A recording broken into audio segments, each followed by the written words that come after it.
Why, hello there. Hello Inkster and hello Hubert.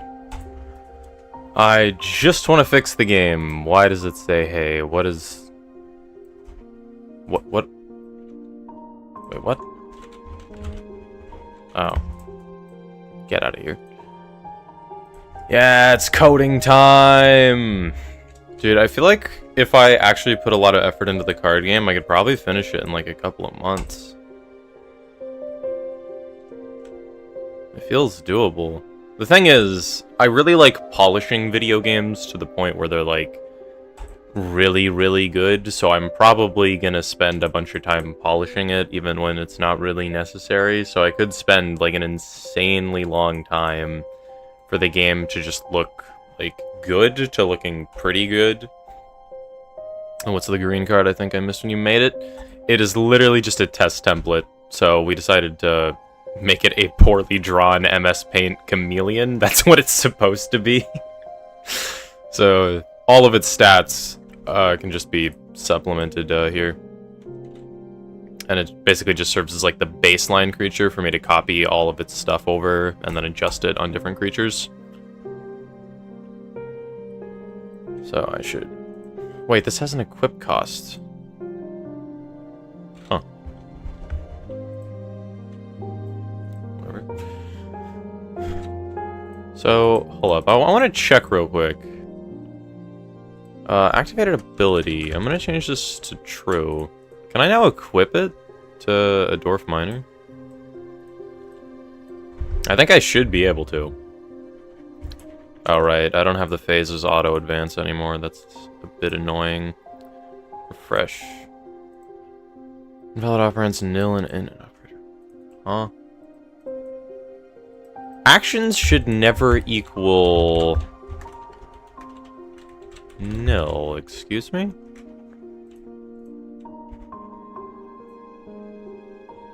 Oh, is it this guy that's the problem?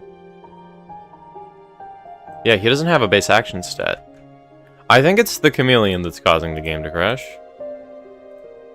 Did you draw the chameleon from memory because it looks like a normal lizard? Yes, I drew it from memory in MS Paint in like 6 seconds. Because I was about to snap my keyboard because I had a weird bug. I couldn't figure out the bug because I was like, wait a minute. This card is supposed to be a Dwarf Miner and it's not working properly because I copied the Dwarf Miner art over to here. So they looked the exact same. So I was just like, wait a minute, why is this card not working? Is something weird with it? And then I was like, oh, I'm an idiot. It looks exactly like the Dwarf Miner, but its stats are still different. So I was just being a complete idiot. Yeah, it prints null.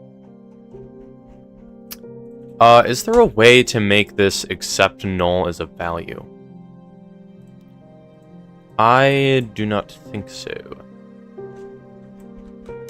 Well, I'm not actually sure if it makes sense to have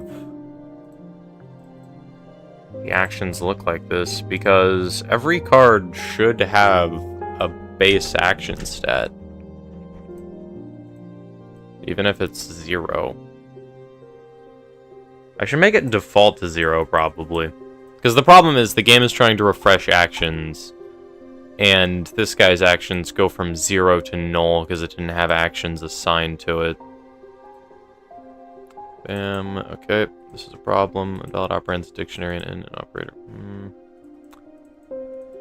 Distance info cost type. Yeah, okay. So I just need to fix the game. Because I changed so many things around, I need to just change almost all the code. I'll just drop in to say you'll be a bit late to stream. Okay, May.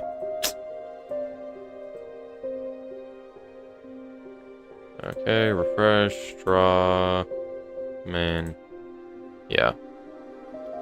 Valid operands dictionary. So this is... Guess we gotta sleep again. Is it you, Ivan? I'd assume yes. Okay. Ability cost. I believe this should work.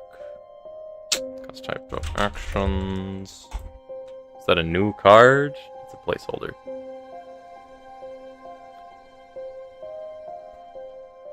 It's the test template card. It's a dying lizard. Yeah, don't make fun of my art. I'm trying my best, okay? Look at him. Look at him. Actions. Actions. Card cost, cost type. Wait. Stats cost type. Oh, I needed to change this around. Cost type dot action. Ma'am. It's a cute dying lizard. Thank you. I put so much effort into it. I put 4 minutes drawing him in MS Paint. Does it die as a special power? It's literally just a test template. Just so I can test out things on a card that isn't another card. Which is probably going to turn out to be useless, because I do want to start drawing cards off stream. I've been trying to, like, study some anatomy so I can actually draw humans properly. Why did I draw 4? This is a creature still, so I should be able to equip another creature to it, right? Wait. Yeah, okay. So I'm probably not even going to need the test template too much. I feel like I should probably stress test, though, to figure out all of the combinations. Because my game doesn't know what to do if I try to equip a creature equipment to another creature. Because there's overlap. Did anything break? Everything is currently still kind of broken. The game is not playable. You cannot attack. Basically, all you can do is play cards. And, like, their actions reset. But, like, the game still is, like, very broken from when I changed everything.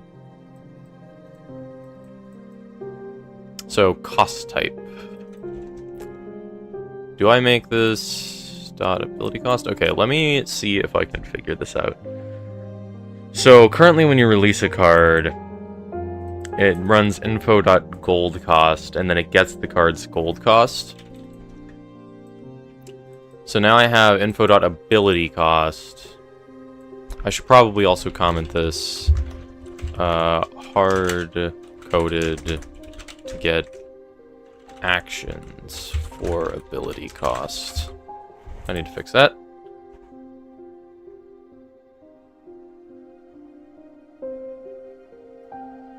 Then a piece of your soul is doing a good job at haunting the game. Nope. Nope. I broke everything. Or Sebastian broke everything. Depends on who you want to blame. I blame him.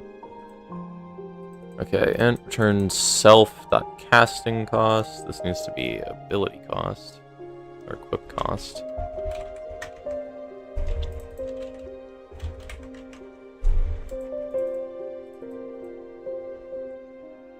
I should rename it to ability cost, shouldn't I? Well, I guess equip cost...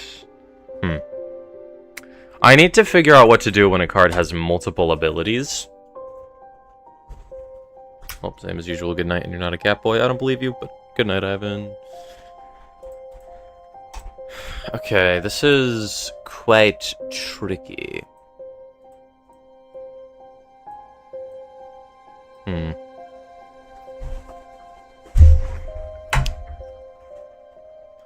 Okay. Cost type dot action value 0. Does this work now?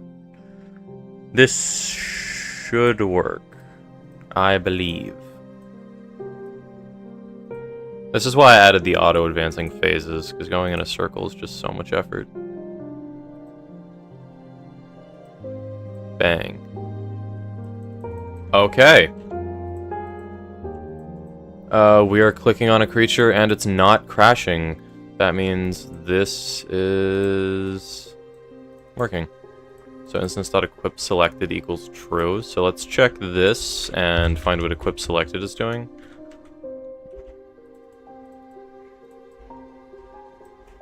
Literally all it does is make it look at my mouse. And the script that handles what happens when I click on another creature is currently not running.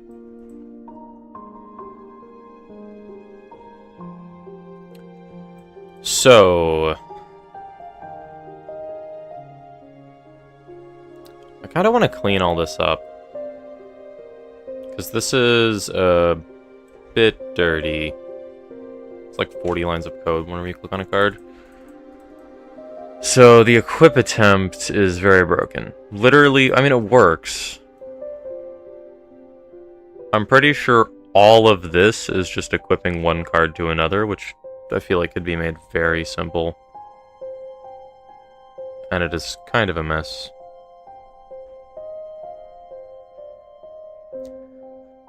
So let me think this through. I feel like, okay. Let me change this first.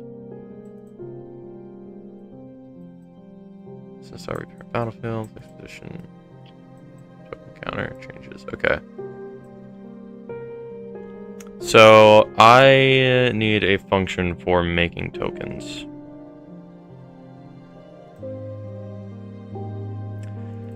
Hold up.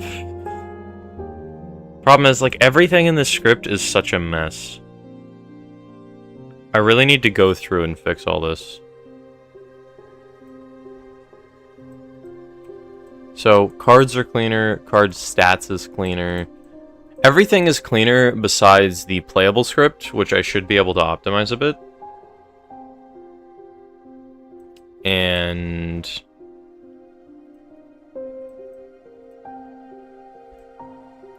the main script, which handles the actual gameplay. I should make Royal Knight just actually exist again, because currently he's kind of dead. Okay, let me open his script. And bam. There we go. It's not a token. Keywords, armor. I actually don't know how to format the keywords, because I don't think I've done that yet. So keywords is a dictionary. So... Let me look at card stats again.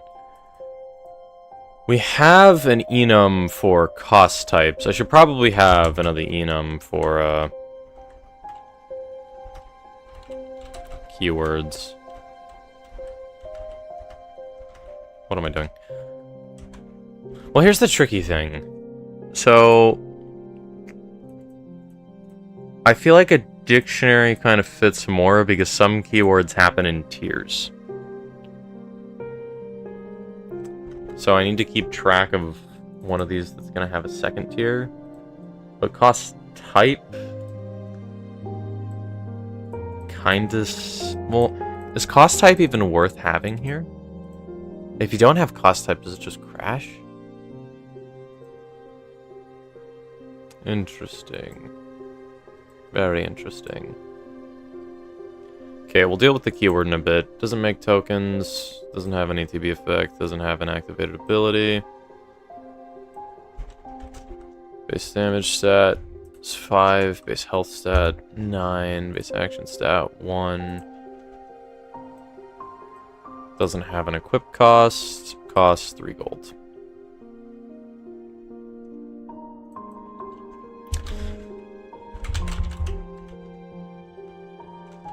C dot. It's just knight. I forget how the types work. Let me check. Oh, it's C dot base types dot. Okay. So it was right before.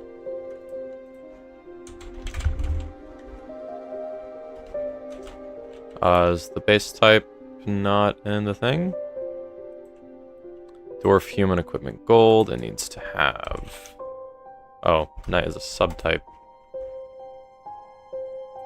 Gotcha.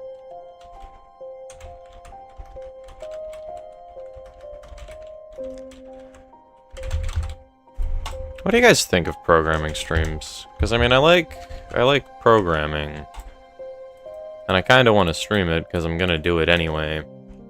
But I feel like most people don't find programming streams as engaging, and I don't want to do so much programming that people just stop caring about me. You know, not fun.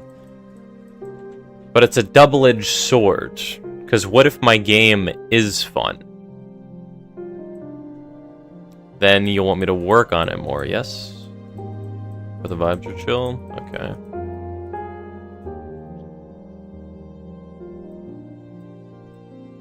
I mean, I think it's normal for most people to kind of not care too much about programming. Okay, I need to figure out how I'm going to format this.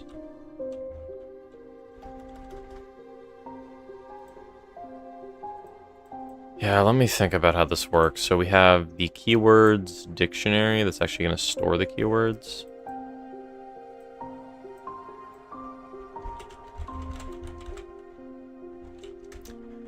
So what do I name the enum? Has the PSMP script coming along? Are you in it? I mean, the thing about the PSMP script is I'm gonna just let a lot of it be kind of like freestyled. I mean, you're still on trial for Arson. So I'm not sure how I want to go about making the script. I'm not sure if I want to just... I'm probably just gonna make puzzles and let things unfold. I'll only script things if it's like necessary. Arson? Yes. Enum... Keywords. You didn't commit arson? You didn't burn down Lasagna's tower? What do I name this?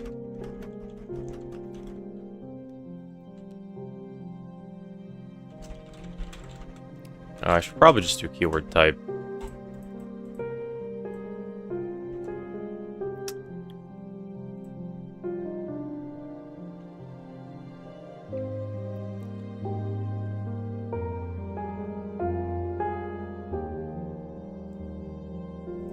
That was after he was banished, though? When was he banished?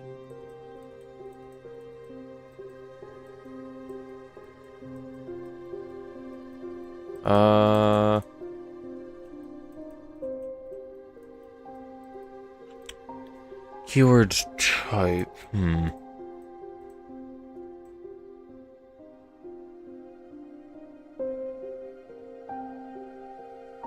That's a good idea. I mean, I need it to be readable.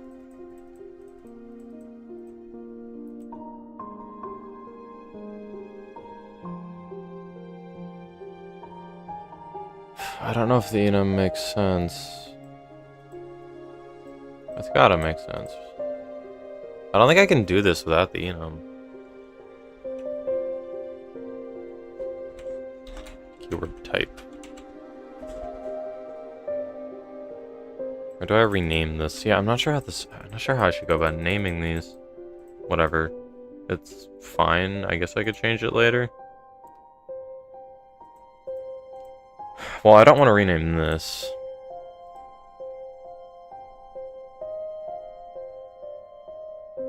Killed Power's cow with a spear. A cat died to a banned weapon. He sent you a video of it. I mean... Why does moderating a server gotta be so complicated? I don't know what to do. Because I don't like banning people. But, like...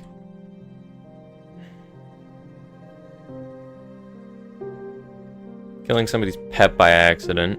Using a banned weapon. Griefing. There's, like...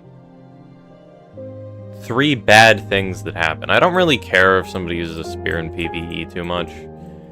Although, it is easy to kill things by accident. That's kind of relevant. Well, he still shouldn't be using a spear in the first place. I don't know. I don't know what to do there, I'll be honest.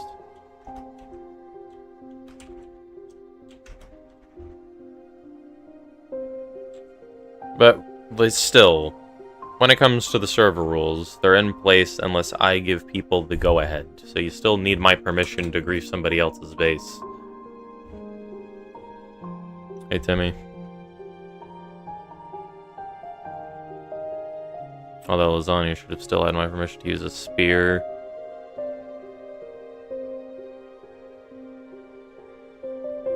That was just like a series of poor decisions, wasn't it? Okay, I think this is good. Hey, lasagna. Keyword type. We can use spears? Not really. They're banned.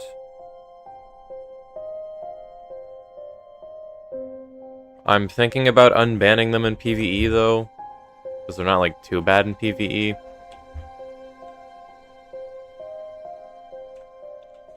But I still feel like it's weird to have a weapon be unbanned in PvE and then banned in PvP.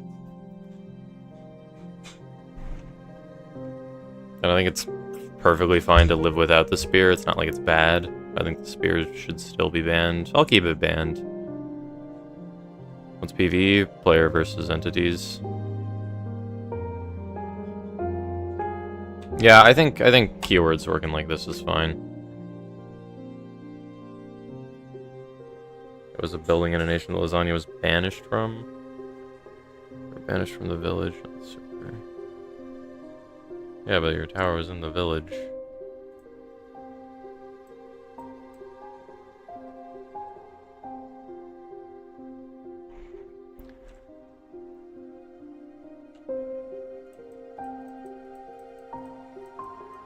You were banned from the village? You were banned from that tiny of a circle and your tower was like directly next to it?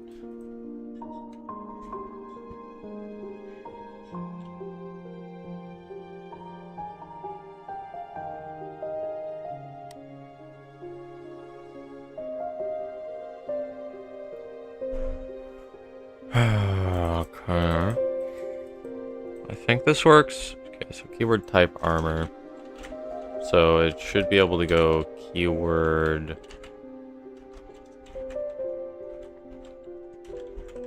type armor.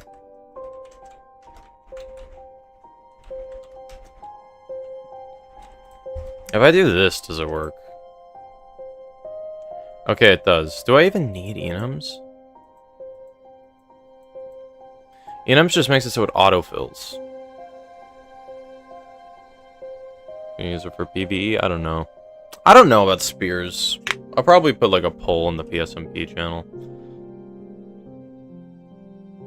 You think it's unfair, he claims, what you built just because you built it where it was expanding?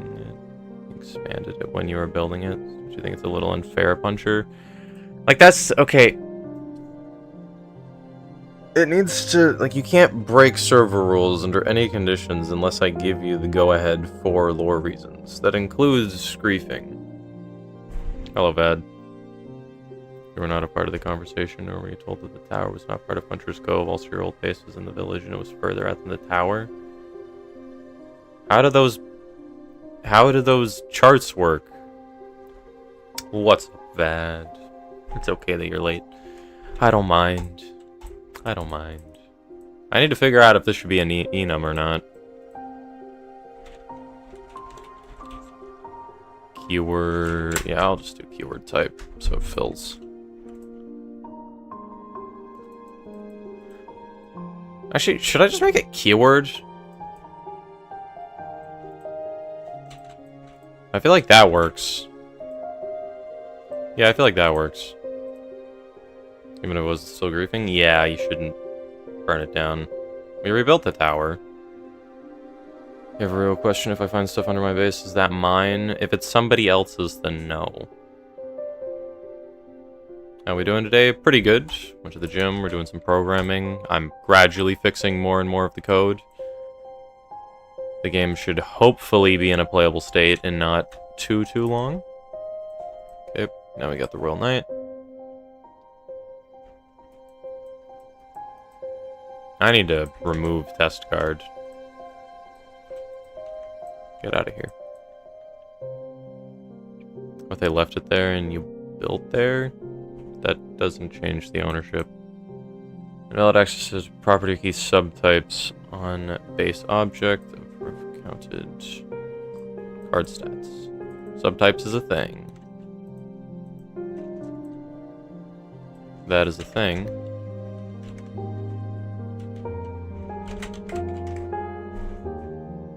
That is the thing. Excuse me?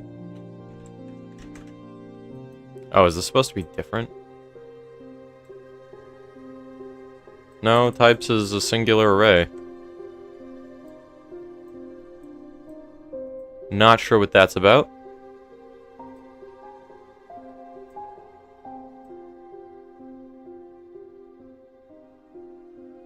You're gonna make a dividing line. Can we make a court? Can we make like a courthouse where we can solve these issues?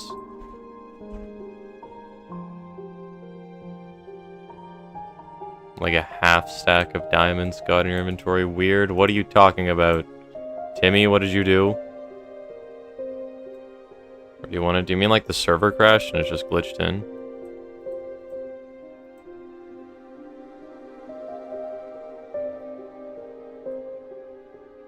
Let's go to the main phase. I need to sort out the main phase. Let me actually optimize one thing, because I'm pretty sure during the main phase, it does not let you play cards. If card play attempt. Card play attempt.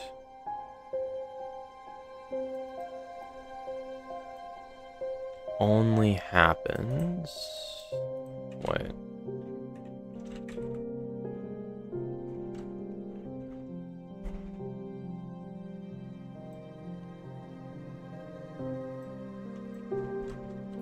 Card released. You're chilling at home, had an eventful day, meetings and networking, had dinner with your friends, and came home to watch this. Nice, nice. Single card release, sell. Alright, you can only pick up cards. Wait, what? I'm confused. Why does this happen? Parent node name, hand, pressed. Oh, main.current phase. Equals main script on main phase, or _2. There we go. Now you should be able to play cards during your first or second main phase.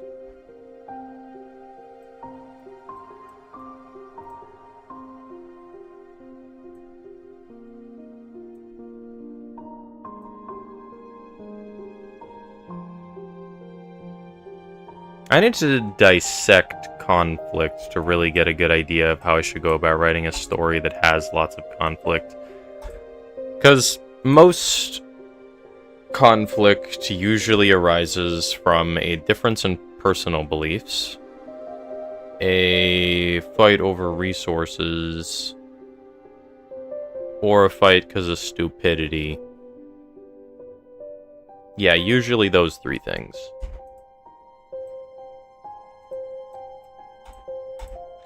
And I'm not sure how I should go about, like... I mean, I don't know how people write conflicts that are convincing, because to me it feels like there's very logical solutions in most stories that people just, like, don't do. And it annoys me. But sometimes, like in Game of Thrones, I'm able to find the stories, like, compelling enough to be like, yeah, I can see that happening.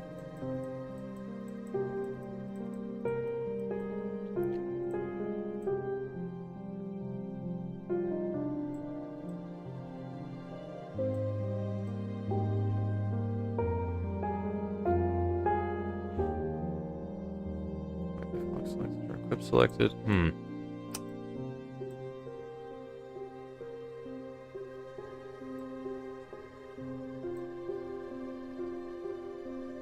Why is my brain not functioning? I don't know why, but like... I feel like I'm a tiny bit out of it today. Okay, so block selected or equip selected, it looks at mouse. Is there a way to make this not run every frame? Because I could, like, if I could just run a function that checks these, that would be so much easier.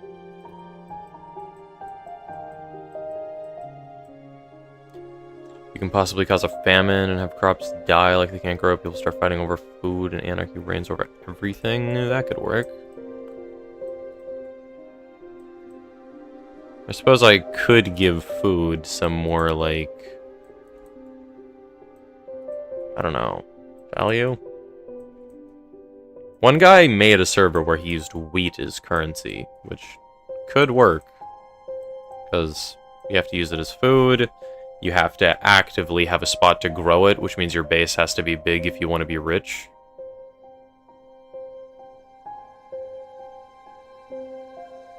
Which also means that your base is, like, kind of able to be targeted, because it has to be large. Hello, noob. You love programming streams, don't you? Aren't they just the greatest? Okay, if it's a creature, its health constantly updates. This is probably unnecessary. I'm gonna move this down here. And this would probably be redundant.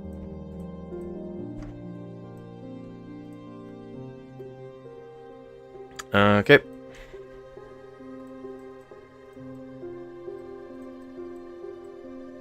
What the heck is this? Wait, where did this come from? Wait, what? Wait, what?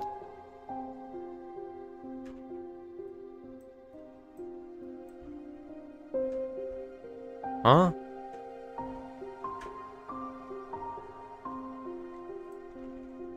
That is Trashmark from YouTube. YouTube? Ink is still missing. Nobody knows where he went. Nobody knows. He has to go to sleep every night unsure if the Hornipati pillow has been purchased or not.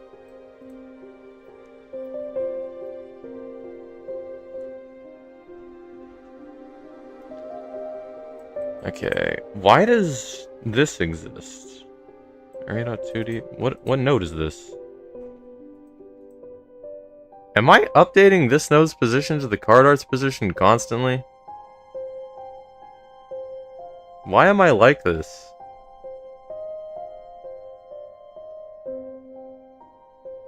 Okay, you know what? That's fine. That's fine. Okay. Yeah, that's okay. That's okay, that's okay. I should probably, actually... Yeah, I just need to optimize the game, honestly. Bang. Health is int, and health is less than 0, it dies. I should probably make a function called dies. Function... Actually, let me call it death.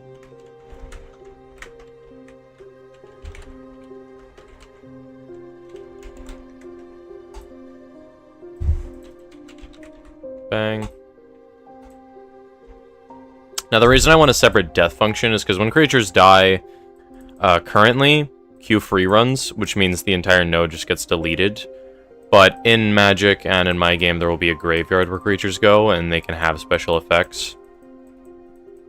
And I can also handle effects when they die, directly in this function. So, that's what this does. A bunch I haven't asked in a while, but it doesn't hurt to ask. Can I be mod on Twitch? No.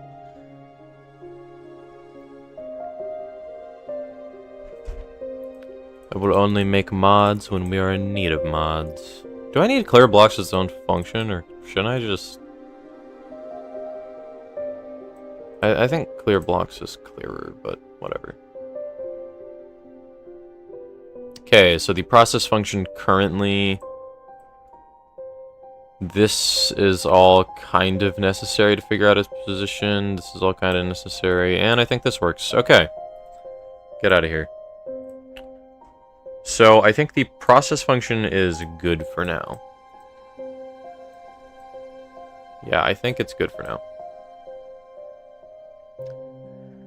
And when the mouse exits, that runs, that's fine. When you click on it, this is a big mess that I should probably comment a bit. Because this is very unideal. Okay, so I need cards to behave differently depending on whose turn it is. I don't track turns currently, do I? On health. Oh, wait, I have game phases. Oh, I have player's turn.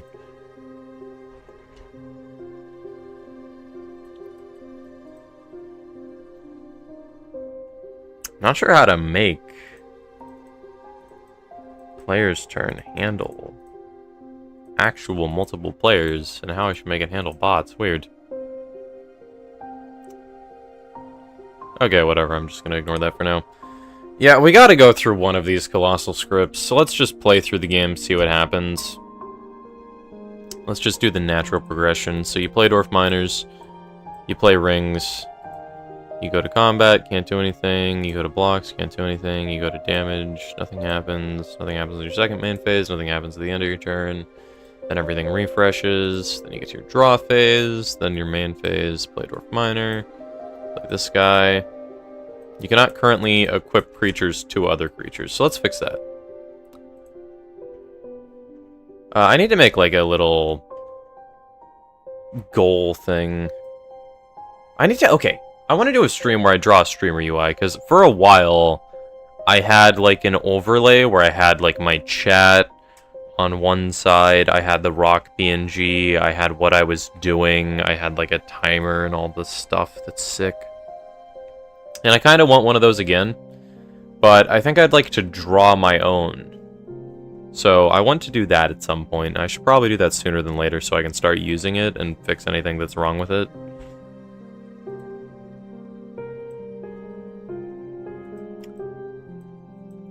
What do you guys think of having like the like stream overlay type stuff? Like I usually think of like Smallant. Like anytime you look at any of Smallant's content, you have his like little overlay thing. I don't even know what to call it.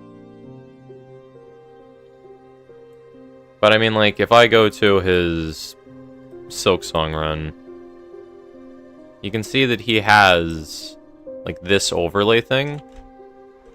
I don't know if they're called, like, stream overlays or stream UIs. Hello again, May. Oops, not mean to open you. But, like, he's got his chat there, he's got his face there. Timer. He can put rules here. So he does that on some things. He also has alternate ones like this.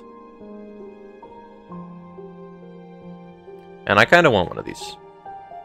I don't know how I'd go about designing it.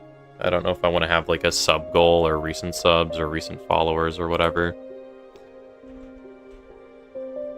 But I'll figure it out at some point. Okay.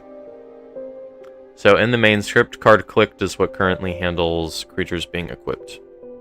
So this handles creature equipped. This subtracts actions by 1. Okay.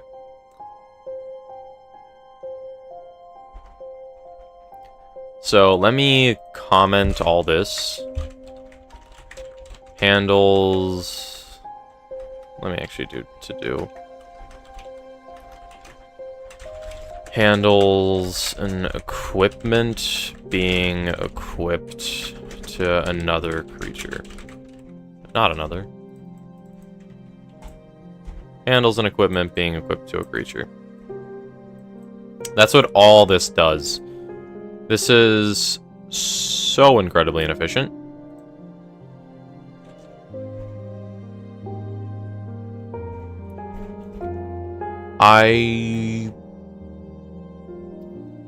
I'm not sure how to go about changing this.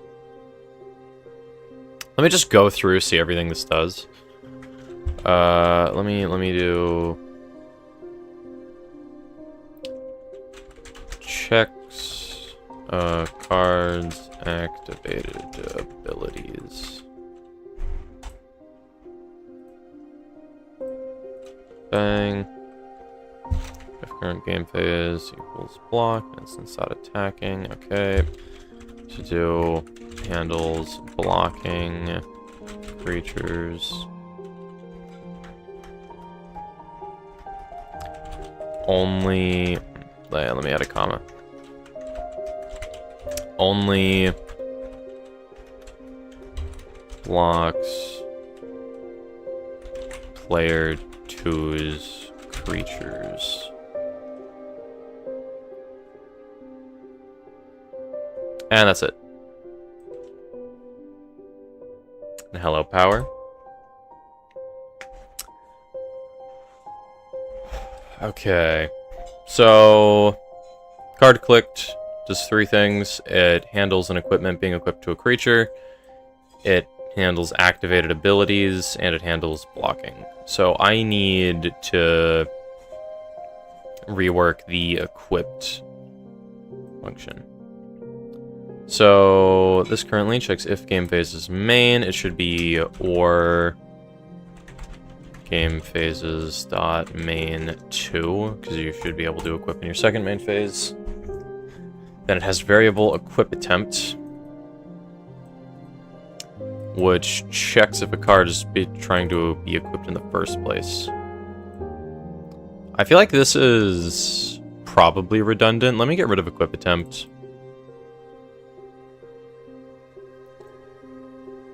So this is if the card is equipped and the card is, or if equipped is selected and it's an equipment, then it goes. I'll probably delete you. In that case, variable card never gets used. I should probably delete all this, or at least like comment it. Okay, yeah, let me try to break this down. So this checks every single card in the battlefield. Then for each card in the battlefield, if it has equip selected and it's an equipment, then equip attempt will equal true. So this entire section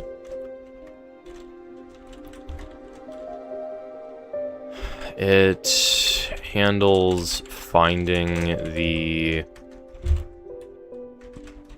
card trying to equip another card. There we go.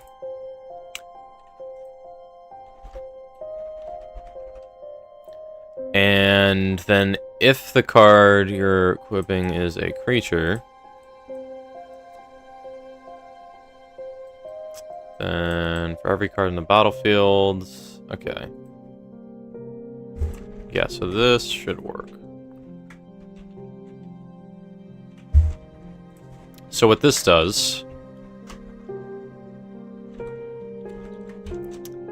this currently handles finding every single card that is trying to equip.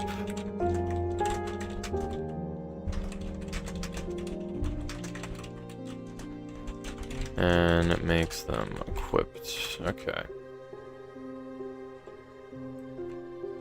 And then this.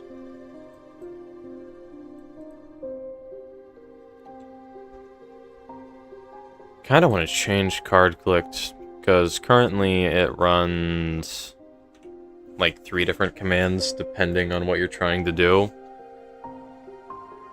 But I feel like it looks really ugly.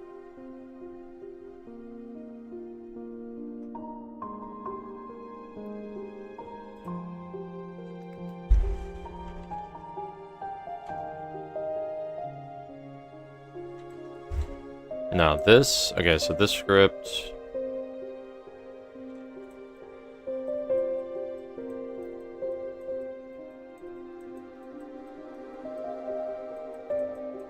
there has to be an elegant way to do this.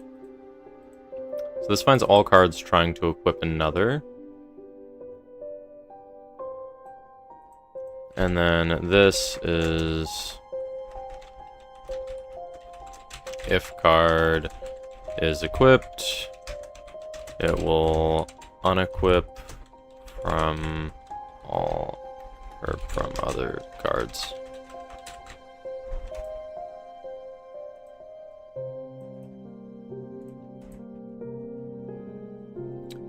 There we go.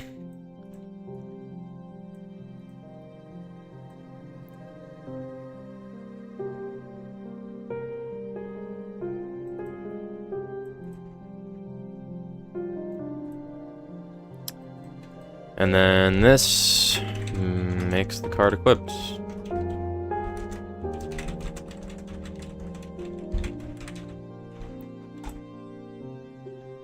Bam. Okay, so what we need to do, we need to find the card trying to equip another card. Is this redundant? Wait, handles finding the card trying to equip another one. Finds all the cards trying to equip another. I feel like this is redundant.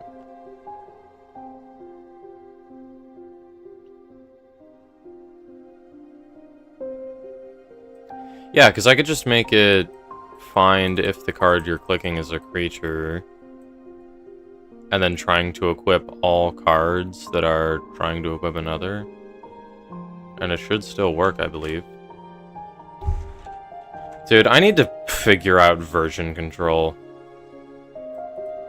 Because I'm scared to, like, chop all this up without having some reference so I could get it back. Then again, it's broken anyway, so I'm just gonna... Whatever. Control K. Gonna make it all comments. So this should all crash. Equip attempt. Not useful anymore. Card selected. And cards in battlefield. Just needs to be this.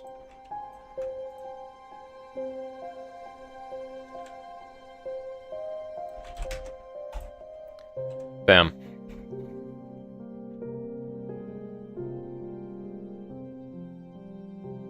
This feels not great. Whatever, it's fine.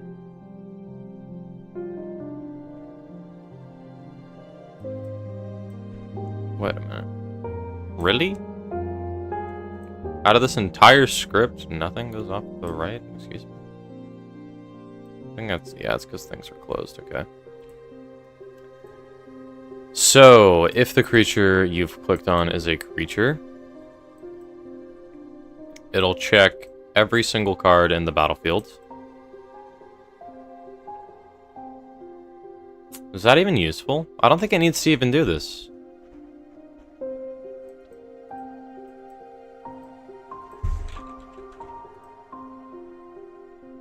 Oh no, if the card you're trying to click is a creature...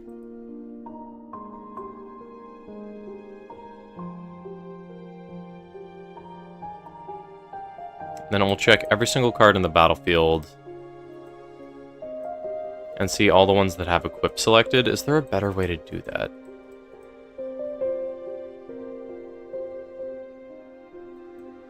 I feel like there isn't. Let me just Google it. Is there a way to check if all children of a node... Not all. Is there a way to check which children of a node have a variable equal true?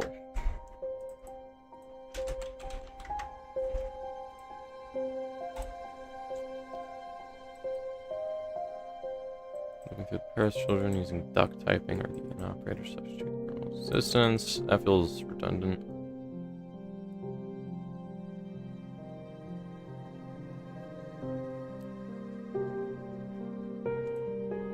I could make them part of an array.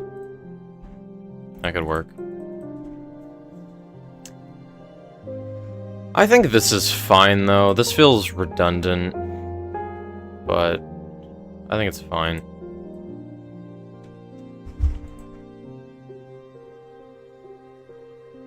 I feel like card selected needs to be somewhere different. So variable card equals cards in battlefield. If card has equip selected, it'll unequip itself from all of the cards. So if card has equip selected, then it will check if it's equipped. Then variable card equip 2. Doesn't this need a period?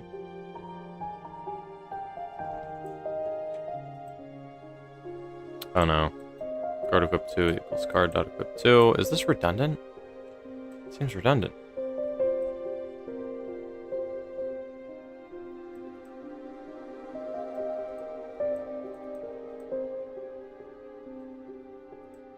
You gotta go now. Good luck with the codes. See ya, Ink.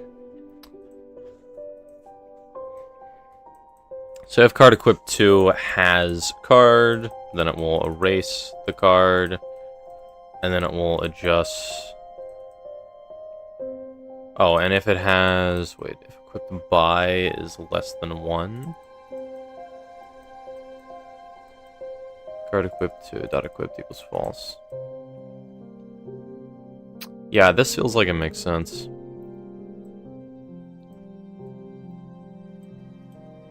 This is probably not great, but I think I'll keep it. If card is equipped, it'll unequip all the cards. And it will do this.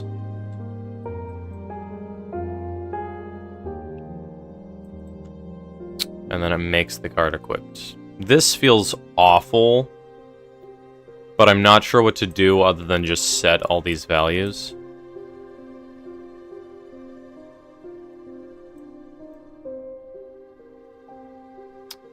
Does this work now?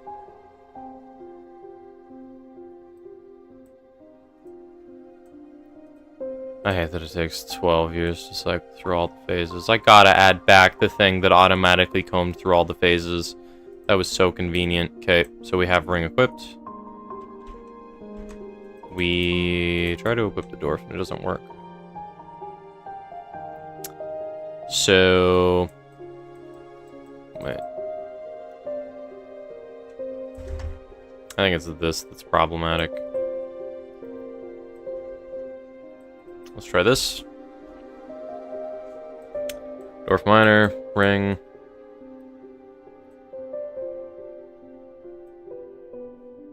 Draw, main phase, ring, Dwarf Miner. Why are you not working? So it is currently in main phase, so this happens.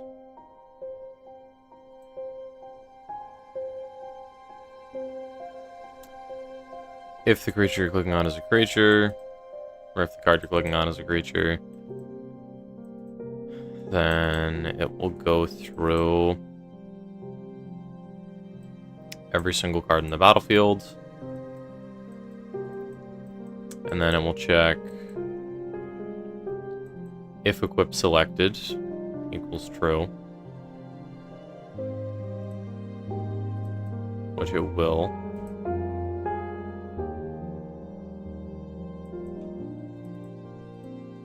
And you know it does because the card is rotating. Then it should run all this. Instance that equipped by a pinned card. Instance that equipped equals true. Yeah. Then the card is equipped to the instance. I think equipped is kinda useless, because you can check if equipped 2 equals null, or if equipped by equals any number greater than 0. This is on the chopping block, but I'm not going to get rid of it because I'm lazy. Card.equip selected equals false. Card.rotation or card.rotation degrees equals 0, and then it's the index is lowered, and its actions go down by 1. Why does this not work?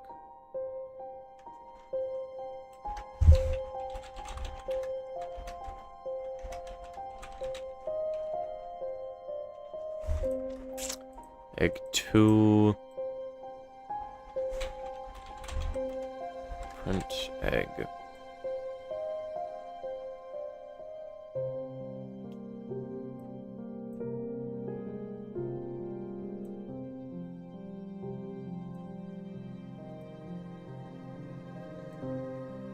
Okay. Moment of truth. Tell me. Do you work? You don't. Why do you not work? Card clicked. Why is the card not getting clicked?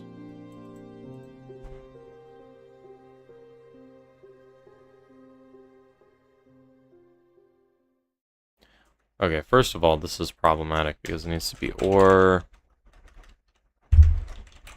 main script dot game phases dot main 2.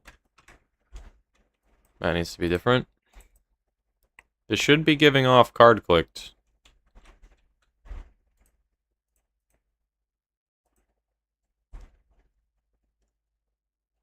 Parent node name is Battlefield, so it should give off card clicked. This function should be running.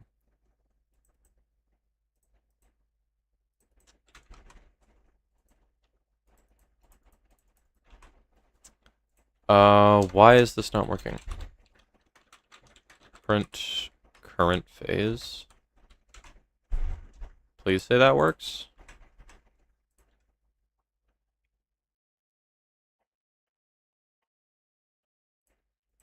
What does the Moss Grotto theme sound like from Silksong? I want to get that.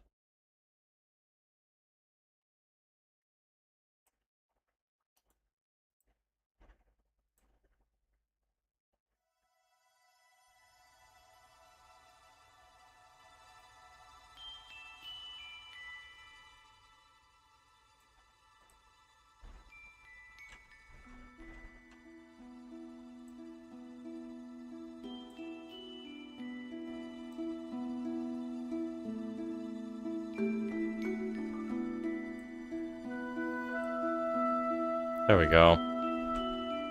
Gonna lower it a tiny bit. Maybe raise it a tiny bit. There we go. Okay, that should be good. Okay, ring. Won't let you click on it if it doesn't have an action.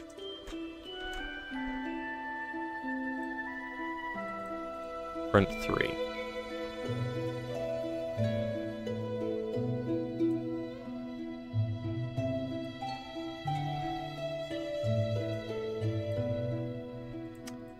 Okay.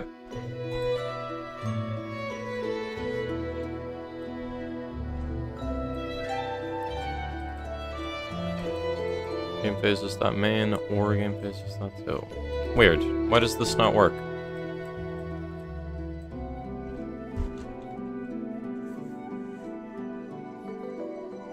Did I not make Dwarf Miner like a creature?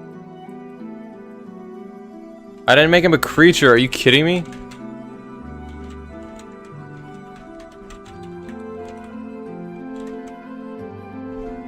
Is that not a thing? I don't have creatures a type, are you kidding me? Really?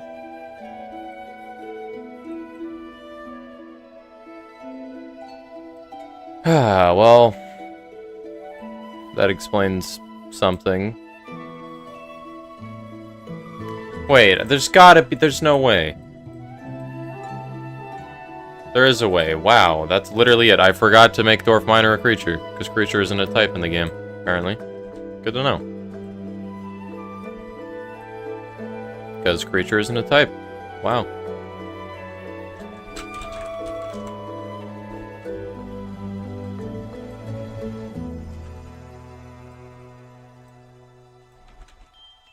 Wow.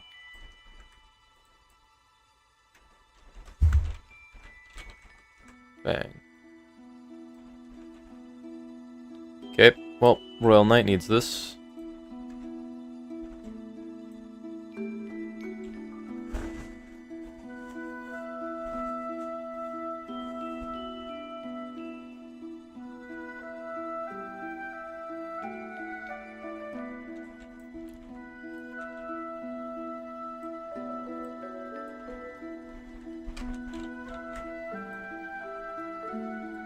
Well, good to know. Does this work now?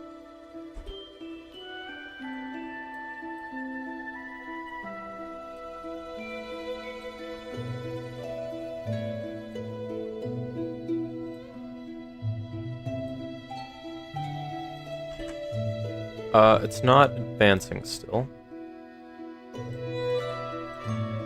Dot is type creature. Let's check the dot is type. Types that has. It has creature.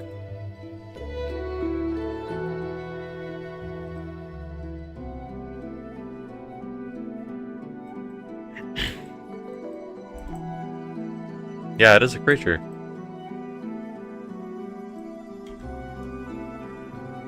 Pretty sure it's going past there. Yeah, for every card in Battlefield, it should be printing egg. It should print egg twice.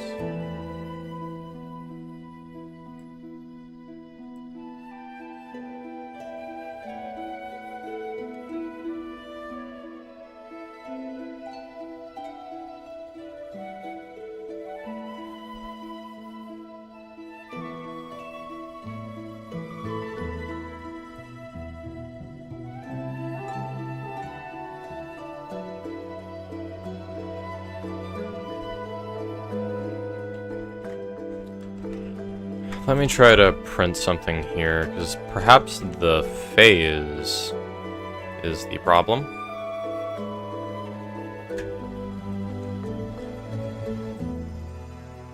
The phase is not the problem.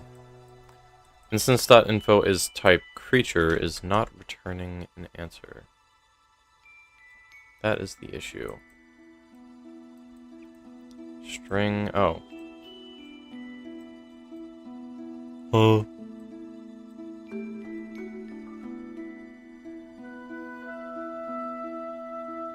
Let me go to the playable script, because I'm positive I reference a creature somewhere else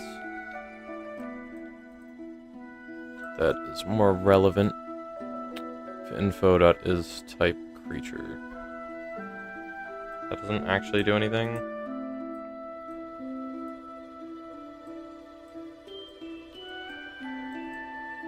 Well, this isn't running during the main phase. Yeah, if info.is type creature doesn't currently do anything.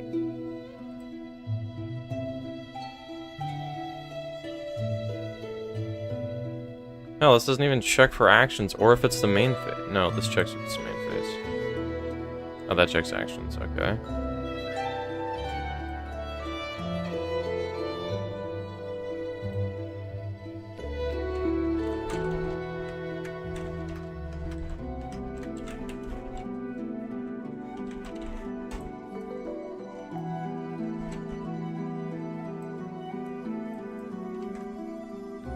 Yeah, if info.is type creature doesn't work.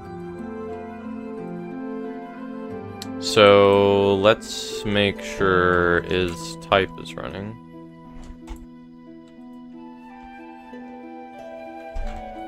Let me try to print the type lower actually. Because that could be the problem.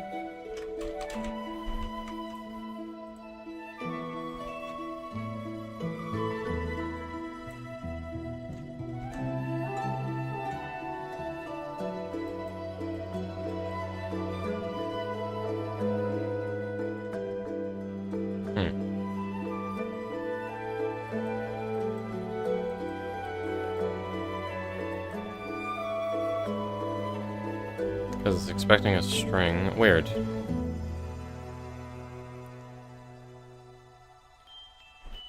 Why does this do nothing? Interesting.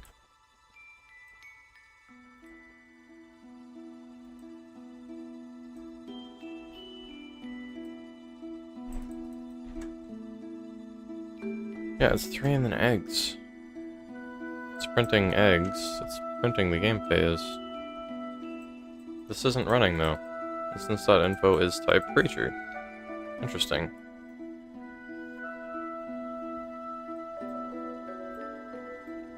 Okay, is the problem that this script is never running as a whole?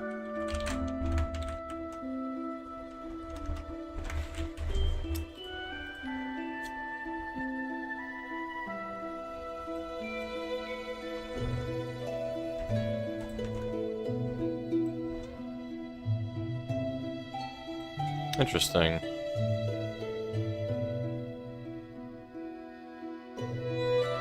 It's just not returning the type.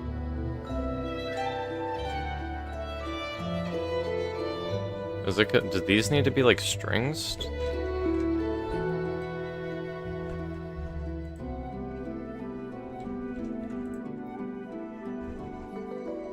Weird.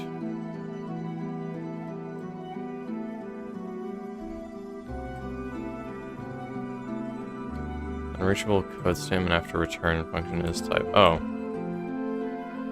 This never gets hit because it returns. Yep.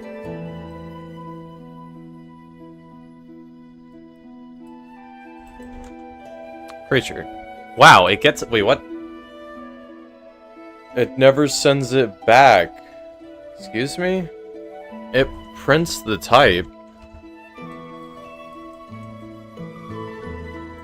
Creature.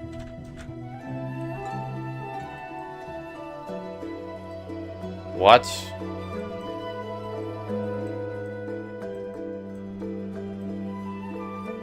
This type creature.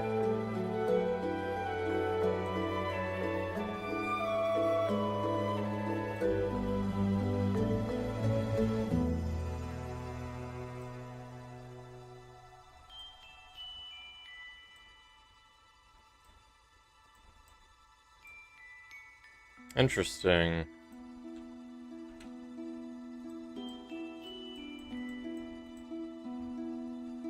Hmm.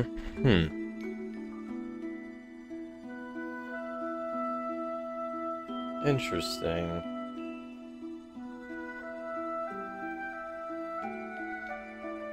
Very interesting.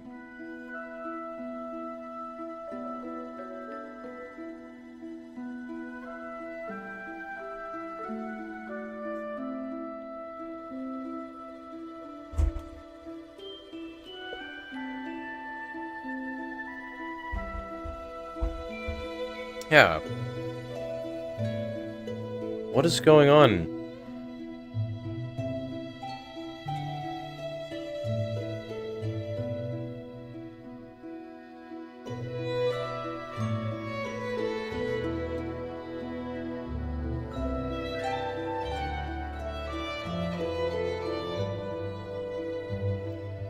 There's gotta be a bug here.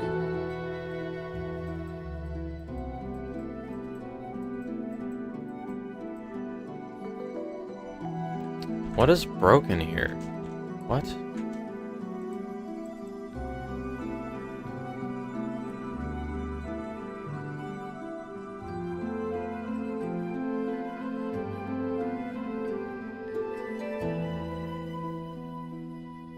Interesting.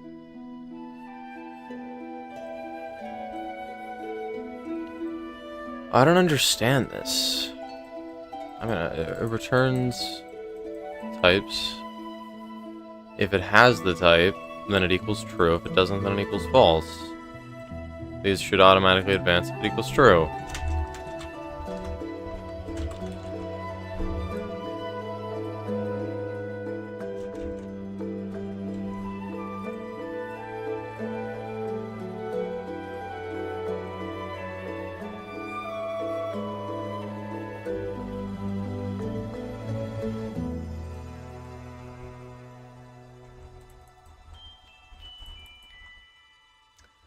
Weird.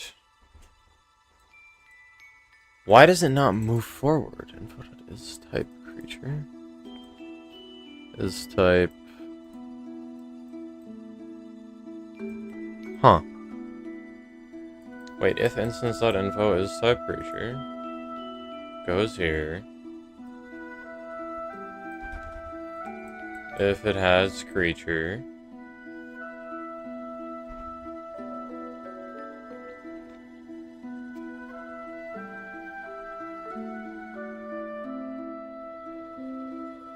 Weird. Why does this not work?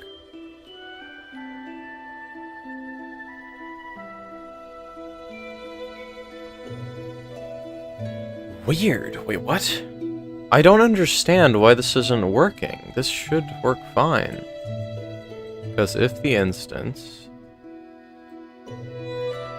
is creature, then this should all run. But it doesn't.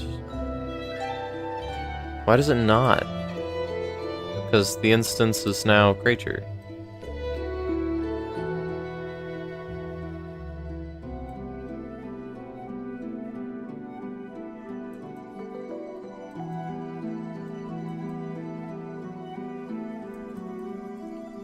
Yeah, it checks the type array. If it has the type, then it returns it.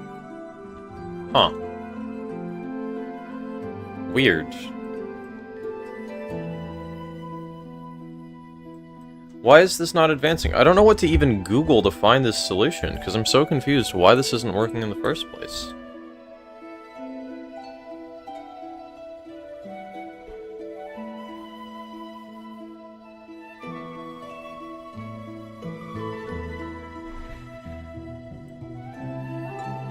It's not printing egg, and nothing in here is conditional. It's getting locked here.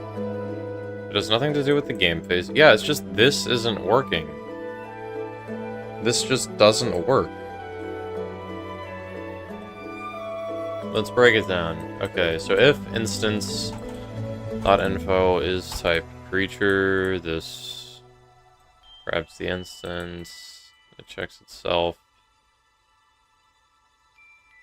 Types, if it has creature, then it it returns true. So this should be if true, and then run this. What the heck? Okay, well, it's getting stuck somewhere.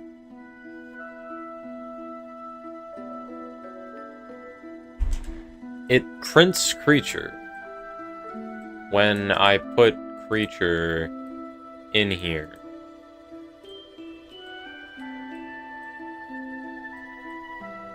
Let me add this again.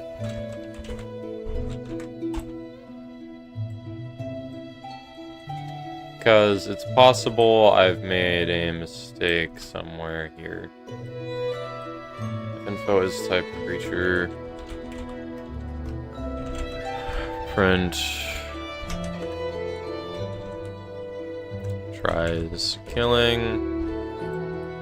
And then on main, I don't need to do anything because it's already going to print egg 19 times if it works. Because it is possible. Yeah, it returns creature. And it's returning creature twice because it's prompted twice. Because of here and elsewhere. Being here. It's printing creature.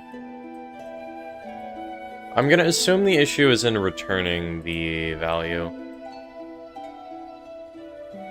I don't actually know how return works fully. Let me Google it. How does return work in Godot? The return keyword in Godot immediately terminates a function and optionally sends a value back to the code that called it. If it's used to execute functions, or it's used to execute functions early based on conditions or to pass data such as calculated results or state information. Gotcha. Yeah, so this stops this, and then it sends this value, which should be true.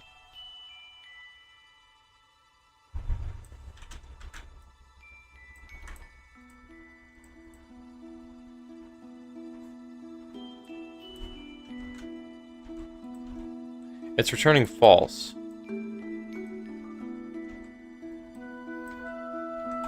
Gold ring returns false. Okay, so we found the issue.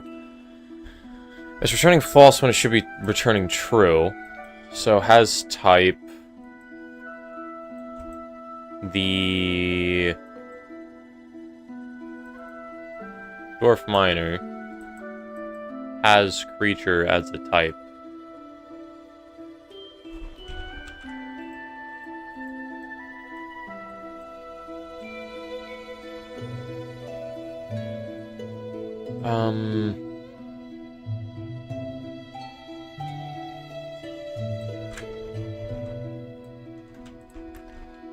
Why? I don't understand.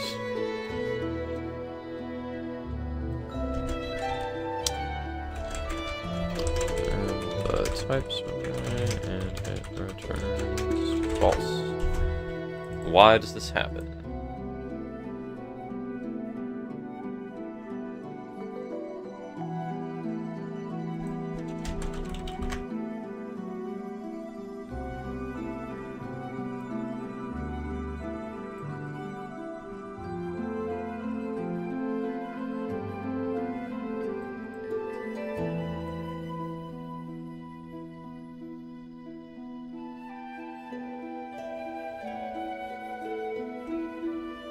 So this returns false, even though it has it. Is this supposed to return true and I'm doing something wrong, or is this a mistake?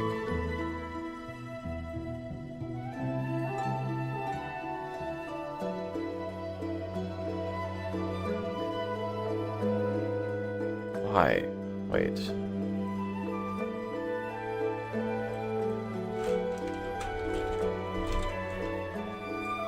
Let's do gold. No, that doesn't work. Yeah, because, okay, yeah, that makes sense. Huh.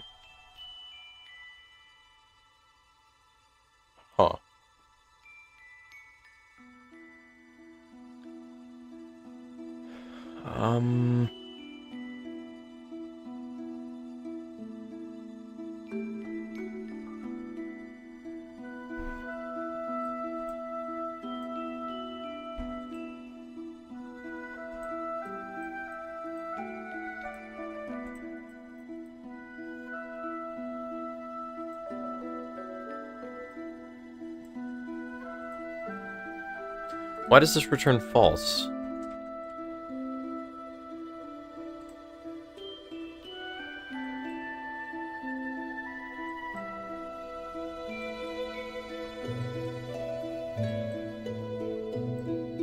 The type is correct.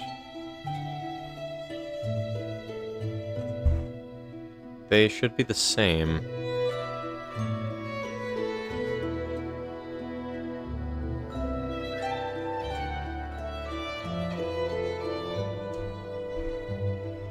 Okay. Let's try to get some more information. So let's print self.types. See what happens.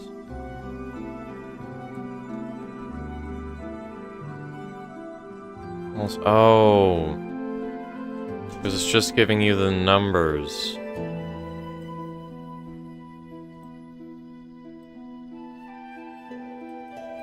Types.hasType. Variable string. It's checking for 0, isn't it? Does that work?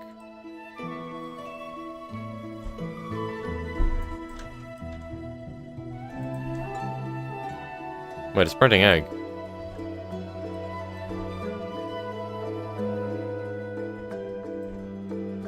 It's printing egg twice. So 0 does in fact return the correct value. And the reason why is 0 is the first slot in the array. So, but I need this to correspond to the proper number as well. Because I don't want creature to have to be in the first slot, otherwise it just dies. I feel like that's bad practice.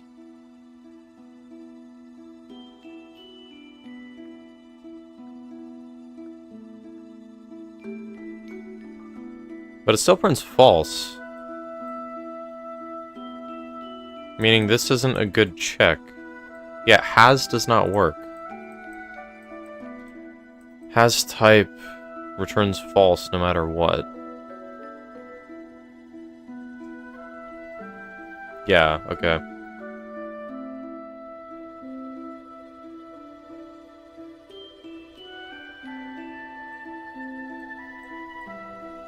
Yeah, okay.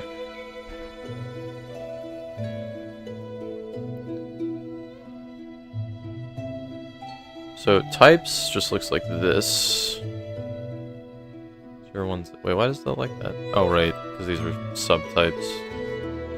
On dwarf minor. Peasant is 0, and the CNM.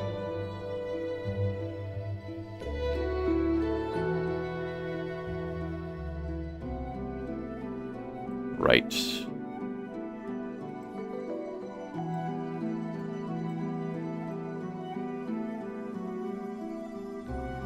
Hold on a minute, but types is supposed to... Wait, what? Types is... Wait, why is this also a 0? I know it's because it's the first in subtypes. Because it's 0, 1, 0. Why? Why is that not 3?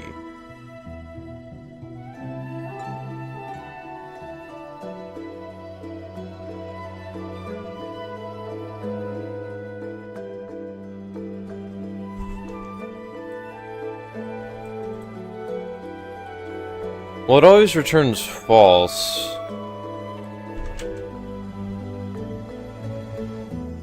Just types works as well.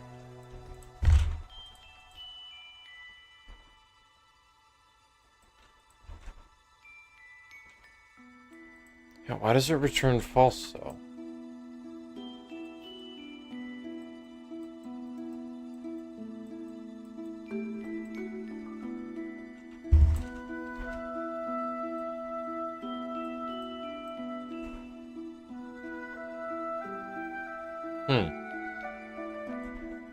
I don't get it.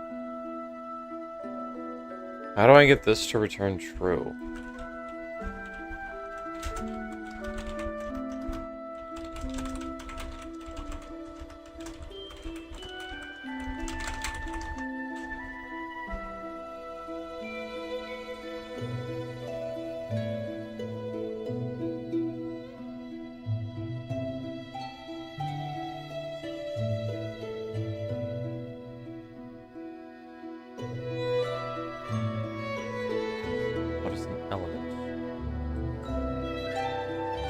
type must be present inside the list.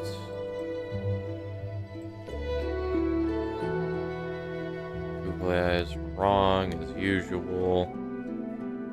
Wow. Google AI is hilariously bad at this. Wow.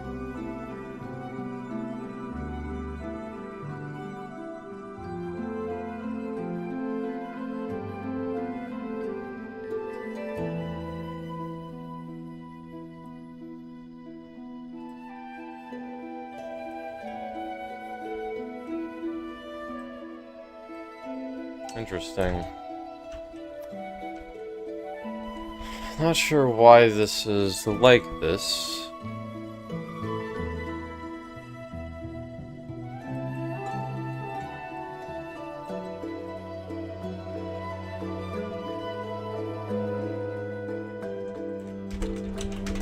Is it because it draws from an enum? Because it's giving 0.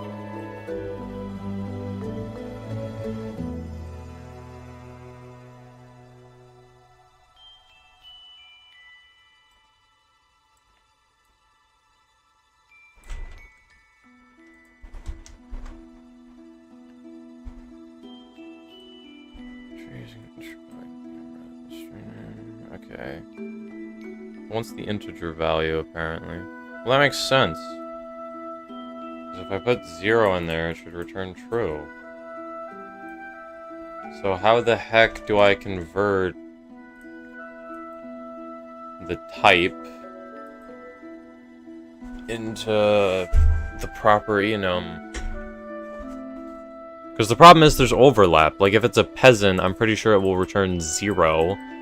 Meaning it will return positive on creature as well, because there's 2 enums. It might make sense to only have 1.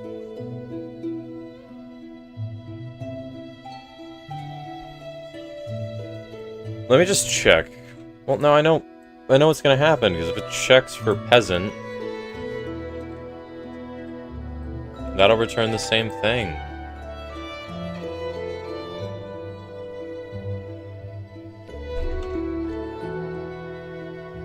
How do I check the key? That's what I need to do.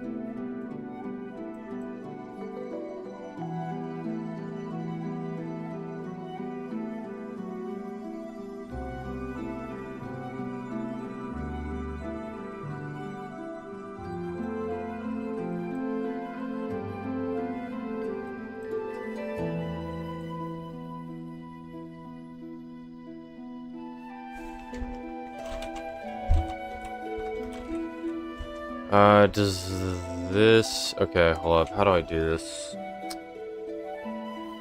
So it gets the type as a string. So how do I convert the string into the slot the enum's in?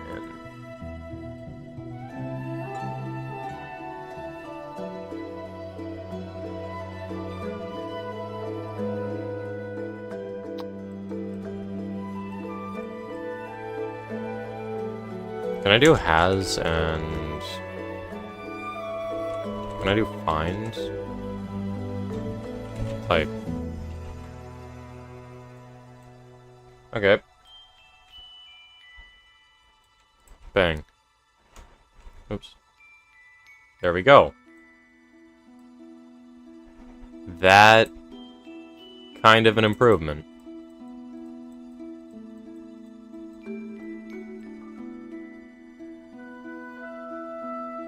Well, has isn't returning true. That's the problem. If I make this -1, what happens? Should crash, right?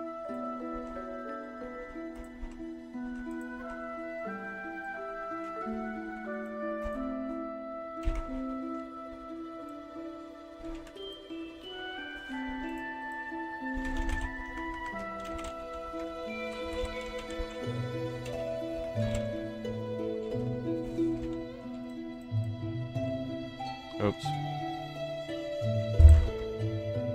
Oh, I need to do just types. Not that. What?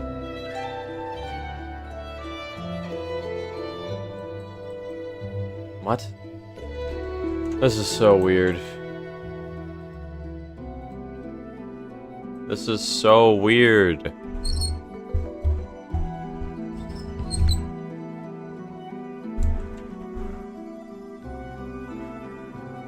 Yeah, I don't get it.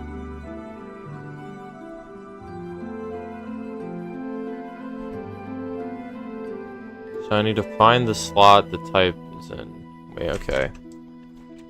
Let me just Google it. How can I find the slot? How can I find the slot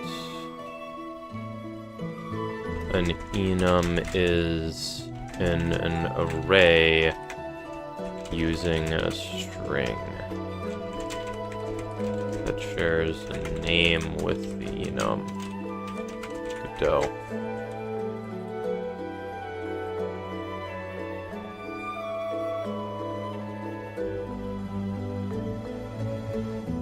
Is it .keys?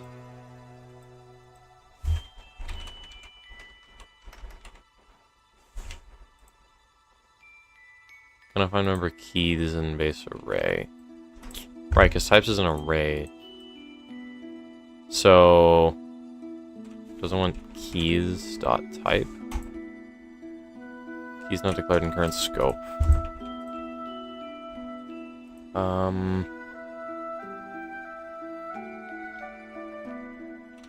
Do I do base types dot keys?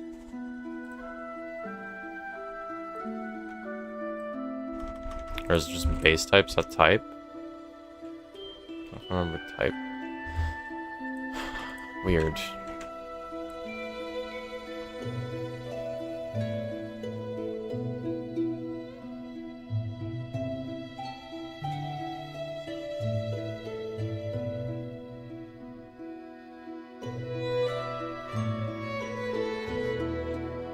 Weird.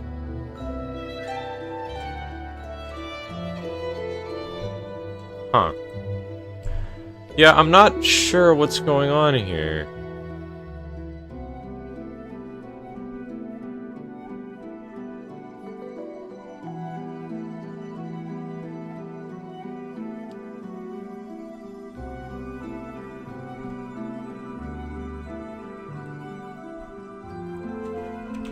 Let me just go how to find if an array has a named enum. Godot. An array contains specific enum. You can use the standard has method or loop for more complex checks because enums in Godot are essentially named integers. Checking for an enum is the same as checking for its underlying integer value. Using has.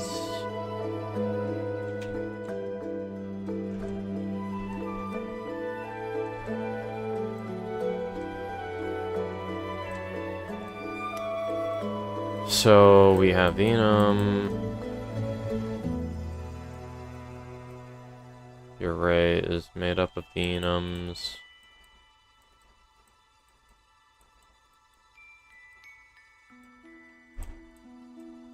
Let me just do if types has type. Print type.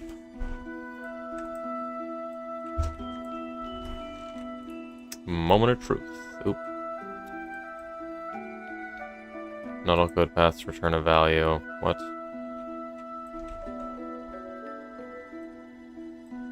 It's you that's the problem. It is you. Because it never returns, so it's not trying to return false. Gotcha. Bang. Oops.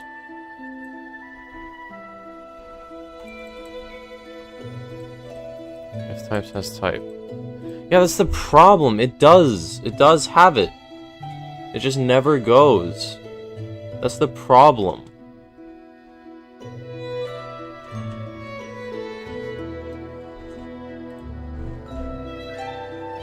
Types has type. Yeah, it's returning false even though it has it. I don't know how to check.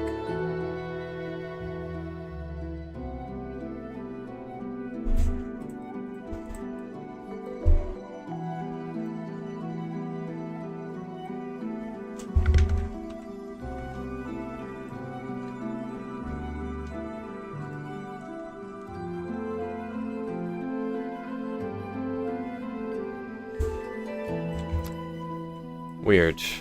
Okay. To Google. As returns false while looking for a named enum. Godot.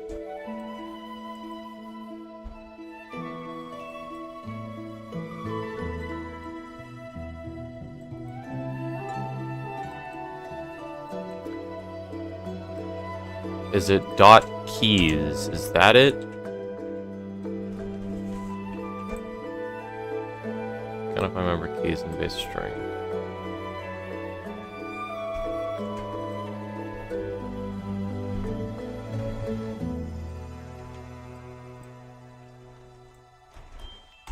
Okay.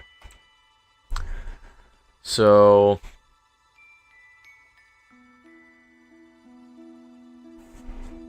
it's types dot keys dot has type. And if I remember keys in base array.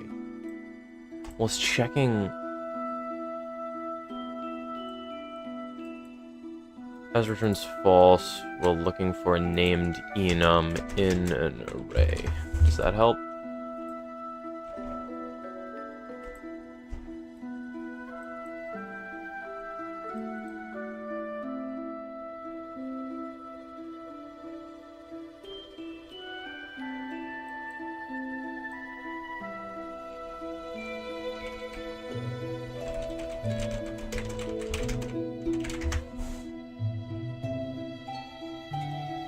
Is this not possible? This might be impossible.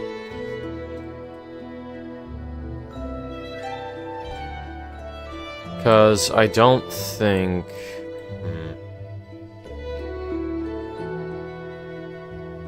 Okay, my problem is how do I get it not to crash?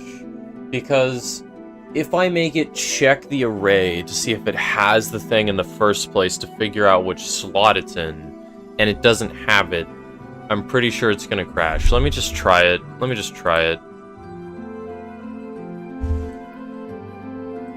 Okay, so we're gonna do base types. Well, the problem is I already know the enum has it. That's the problem. I don't know how to get its number. To Google. How to get the number of an enum in an array with its string.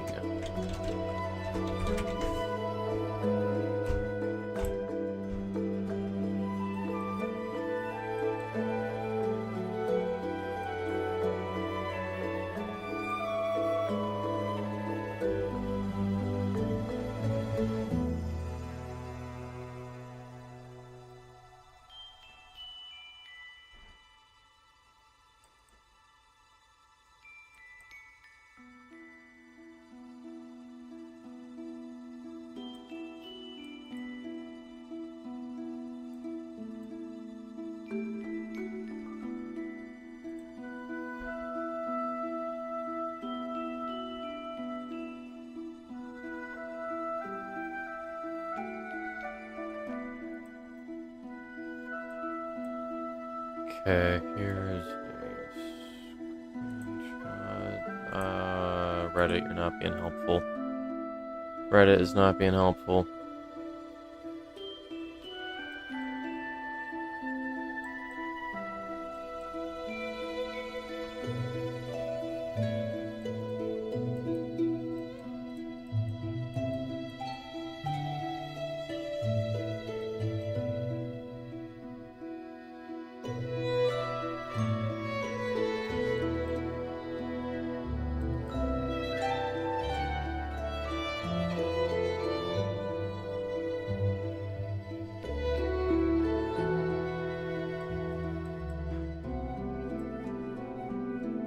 The problem is, okay, yeah, I think, is this possible?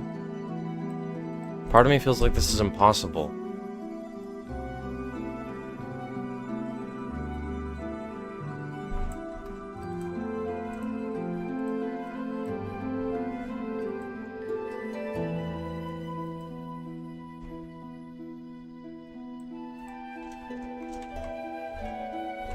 Yeah. Prints egg. Now it should print 2. Now it should print 5. Yeah.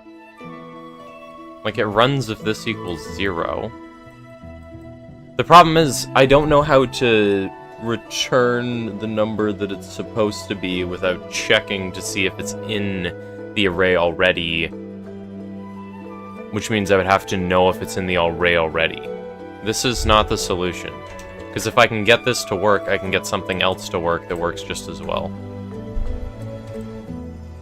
It has to be something else. Okay, to Google. How to return true if an array I have contains an enum I'm searching for with a string.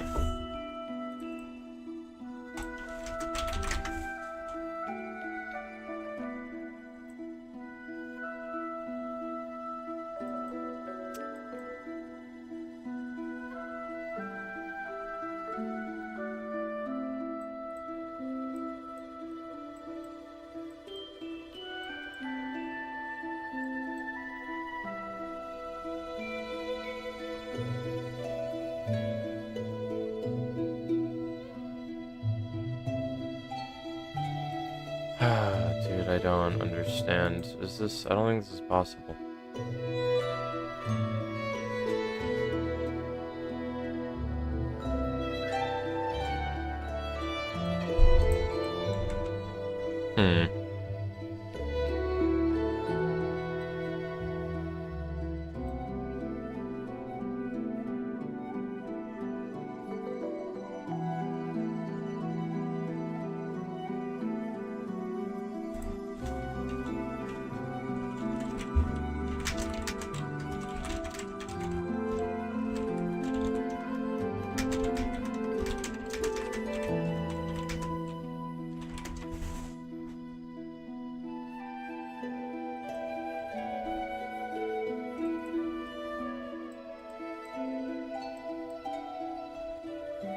Is there a way I can print the keys? Hold up.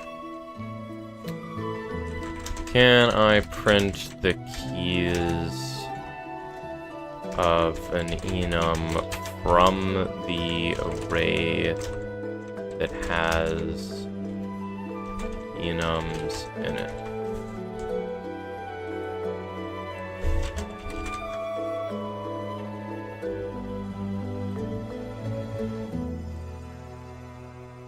Keys, okay. So we're gonna print types.keys. Yeah, types is an array though. I can't get the keys out of an array. Can I get the keys from an array in Godot that has enums in it?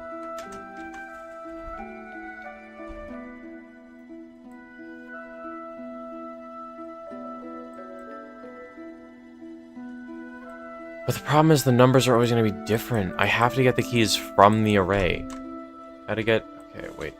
How to get enum keys from an array that doesn't have all the keys in Godot.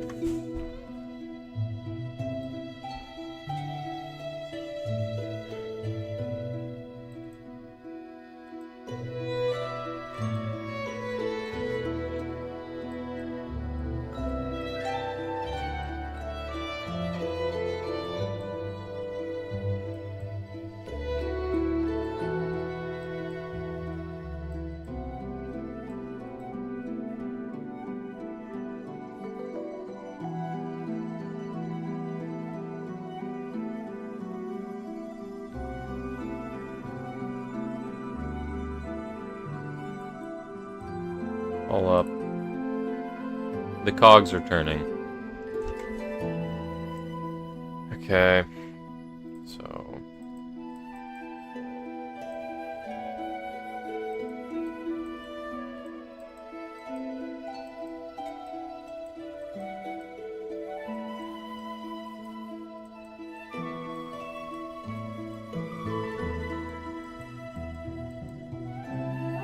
I might have to get rid of subtypes. Because the problem is 0 could refer to peasant or creature. And they both equal 0 when you unpack them, because 0, 0, 1, 1, 2, 2. I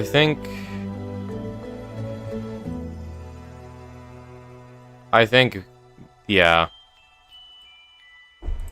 Sorry, subtypes array. You gotta go. Boys, take him out back. Bye-bye.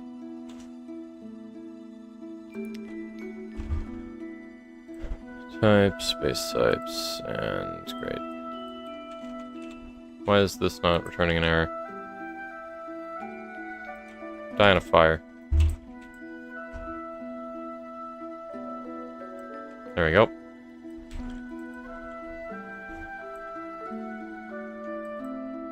Space types, space types, space types.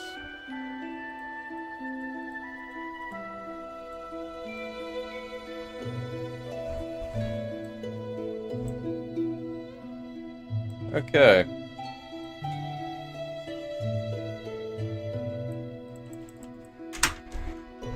Okay. So, here's what we're gonna do.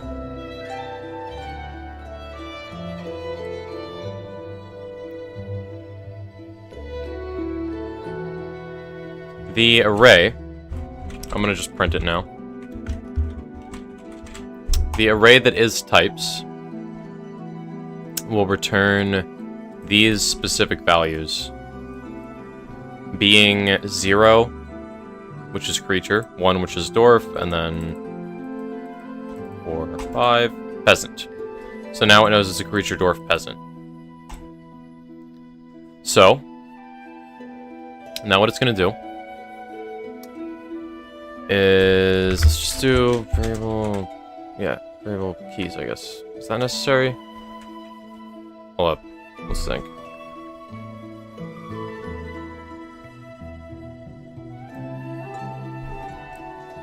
So for I in types, that means this for loop is going to repeat for every single item in types, aka 3. Nope. Press type in.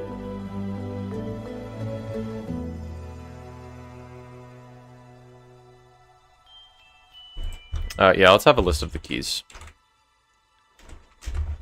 This might be optional, but whatever.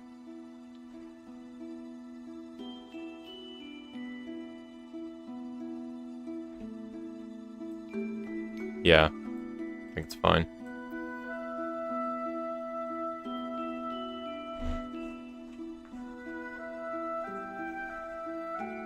So now... Sorry, I forgot the wages. It's okay, Vad. Thank you very much for the $4. I appreciate it a lot. Thank you very much. Thank you very much. I will solve this problem just for you and you specifically. I need to make that a variable. Okay, variable keys equals... I need to make sure my chat is visible because I keep closing it because I'm covering it with Google. Because I want to actually be able to read the solutions to my problems. Okay, so... For I in types, what we're going to do is take the keys array.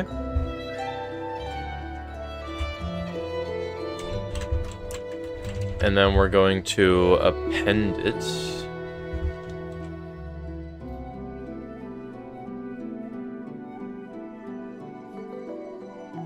And then we're going to take...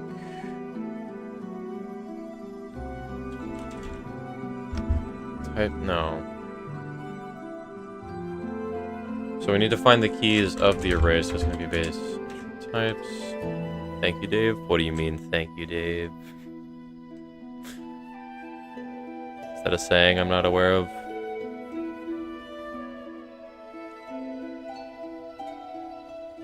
You're not sure. My name's Dave.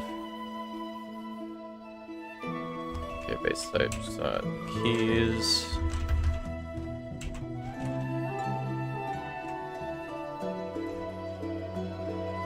So this should get the key. And then the slot that we're gonna get will be...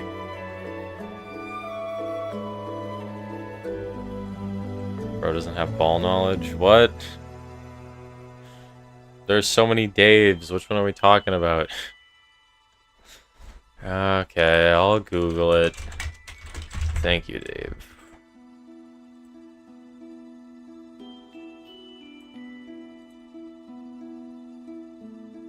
This didn't help. That didn't help at all. I still have no idea what's going on. Oh, that's the name technically. Yeah, I remember that. And people trying to be over personal calling him that, yeah. Because his name's Alex. And he just played a little gaff, a little prank. I should do the same thing. I should get my brother to just, like, pop in my room. Be like, Dave, Mom wants you for a second. And then Dave is also my fake name. Now just call me Dave. Yeah. Yeah, my name's Dave.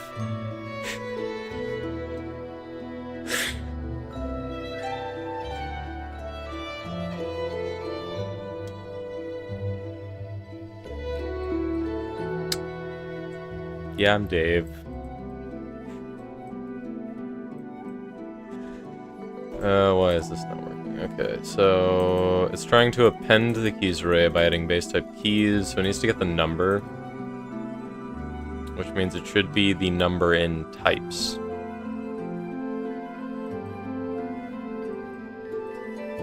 So this should be, I believe, I? Because that's this. It's possible that this returns 3, so if it's trying to check for peasant, it could return the wrong number. Plot twist, it's my actual name. Could be. You never know. You never know. There are a handful of people that know. You never know.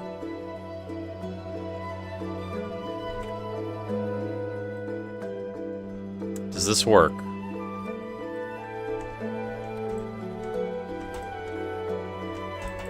Doesn't. It's not printing egg, okay. Well, yeah, because it's not returning the right value. So for every value in types, it needs to return this. So... return has type. Well, that will stop it, if it happens. Okay, so... for every value in types, it gets the keys. This just gets the keys, though. And then I need to find which key equals type.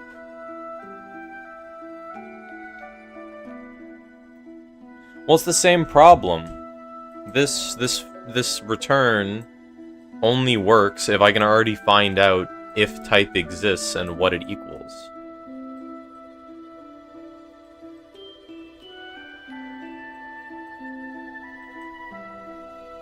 So if it has, and it gets the type by the string, and I can't use the number because that's arbitrary and dumb. I need to find out how to make the string work. That's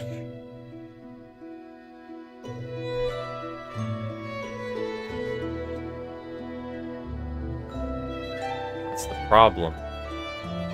Okay, well this is progress at least. Now we get the key. Print keys over and over and over again, just so we can make some, like, actual progress.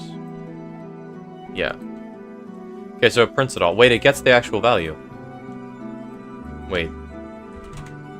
If keys.has type. Does this work? Oops.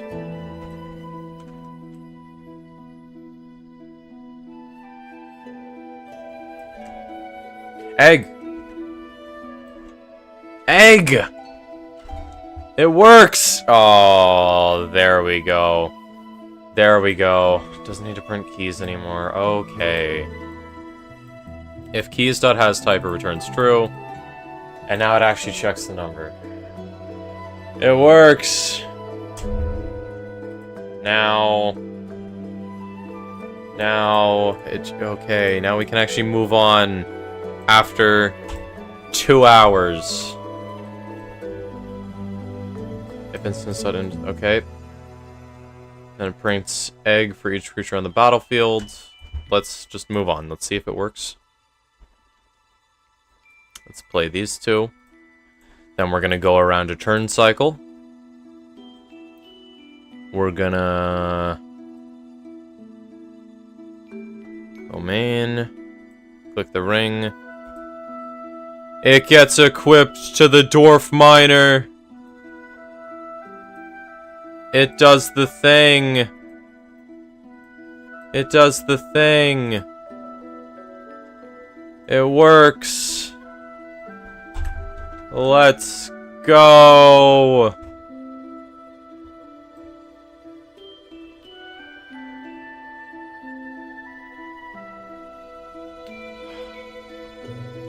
We love the miners. We love Dwarf Miner. We love the gold ring. We love everything in this moment. The universe is perfect. Just for a second. There we go. Let's go, Subby. We did it. We did it. Oh my god.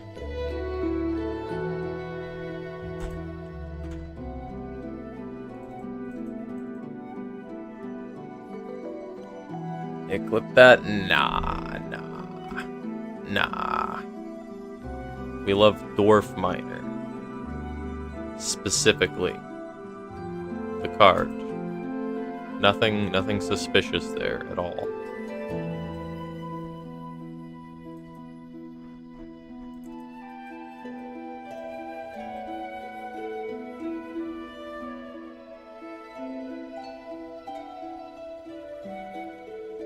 Okay, now what?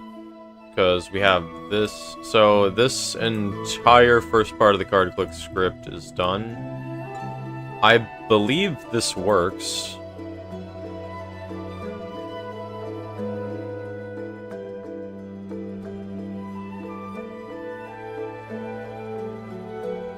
You just got auto monitor saying we love miners. Wow. But the other spelling of miner. I see. We love miners, not miners. As a person who plays Minecraft and is a big fan of dwarves, I love miners personally. I love them. They're the best. They're so sick. I love going in caves. I love mining. But miners, I hate them. That's why my name is Baby Puncher. In Minecraft. Because on Twitch, it's Lord Baby Puncher. So, you know, I don't get banned. And it's gonna be Lord Puncher in the future. But yeah, I love miners, bro. They're the best. Okay.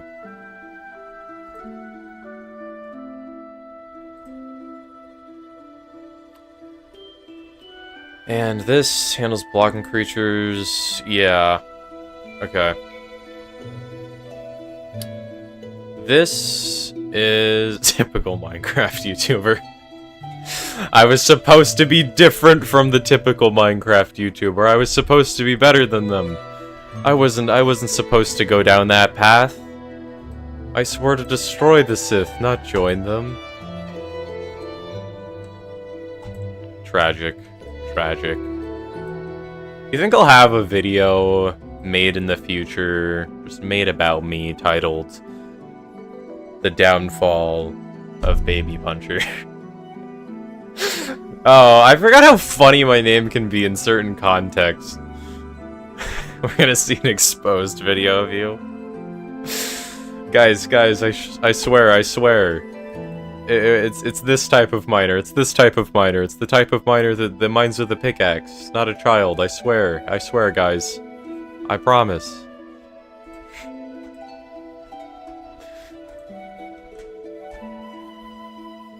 Okay.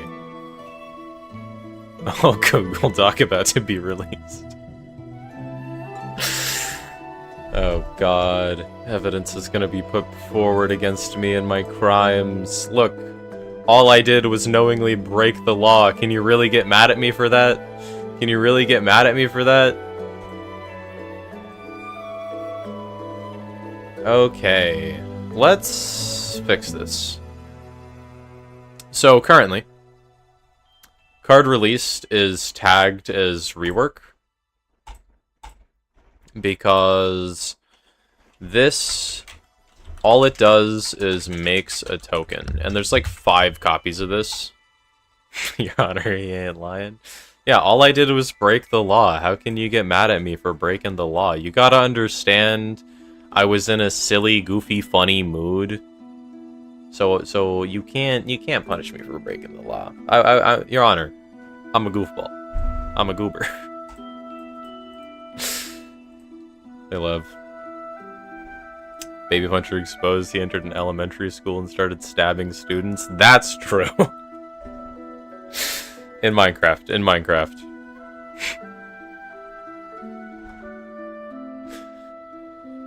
While yelling Pog.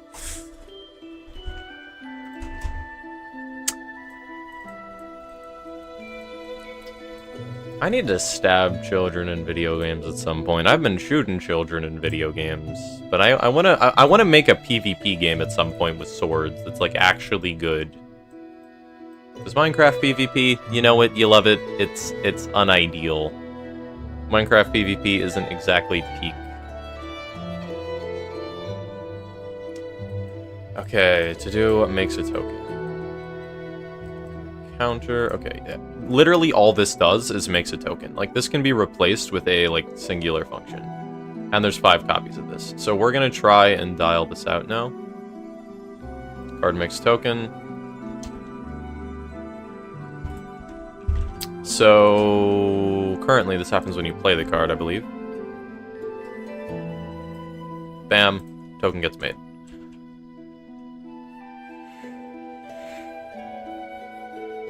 So let's yoink this.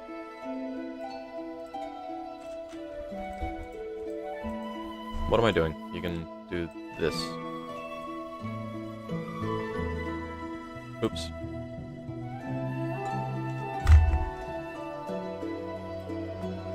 Identifier instance not declared in current scope.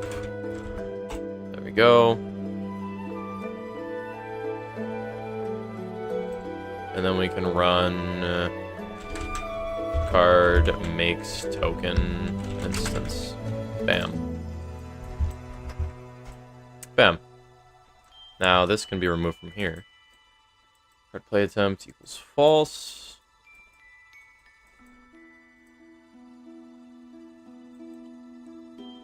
There, 1 gold. Yeah. Okay. So this function should be done. I need to sort out this function, though. Wait, does it still work? Because if I'm correct, this entire... Yeah, the entire function still works. I want to optimize it still, because I want it to be better.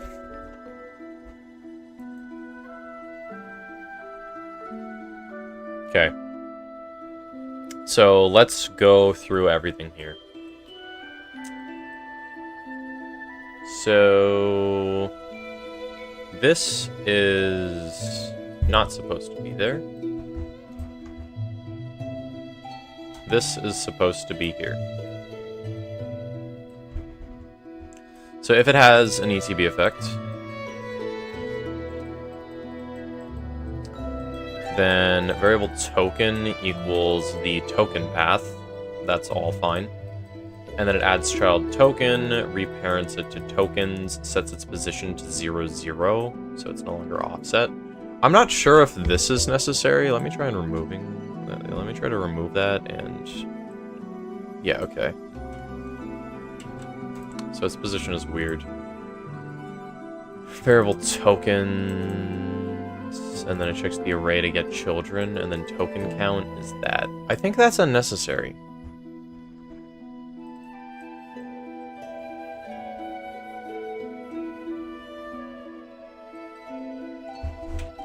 And that equals player 1 gold.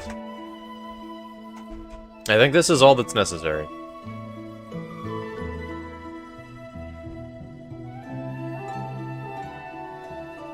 Okay, that goes there, that goes there. Let me draw another dwarf miner. Play it, you lose 3. Okay. Functioning.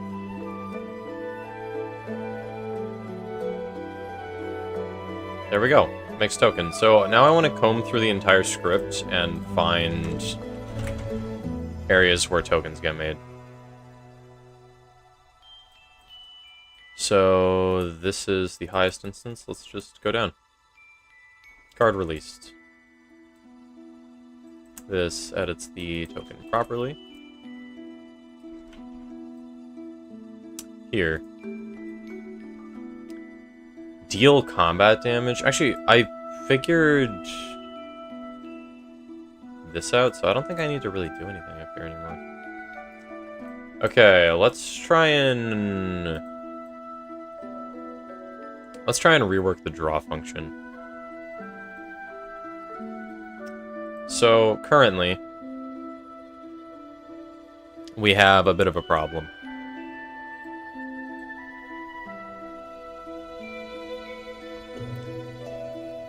The draw function is redundant, because there's two. So, the reason there's two is because this one is for player 1 drawing cards, and this one is for player 2 drawing cards. When I should 100%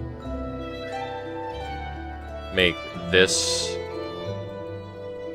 accept a enum that represents which player's turn it is. Lord Puncher, I mathed very hard and have realized I'm never getting that custom roll. What do you mean? You can do it. I believe in you.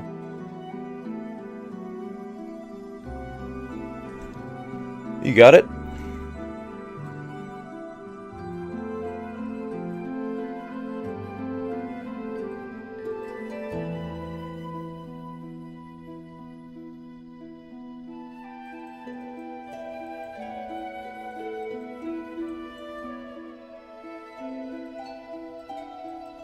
Okay.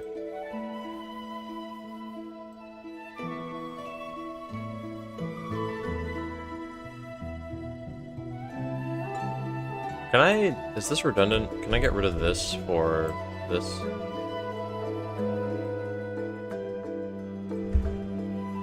What size? Like this.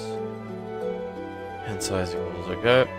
And that works.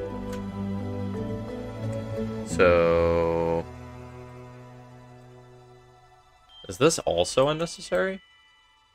Because hand size only gets used here. If I do if that dot size is less than that. So it only allows you to draw cards if you have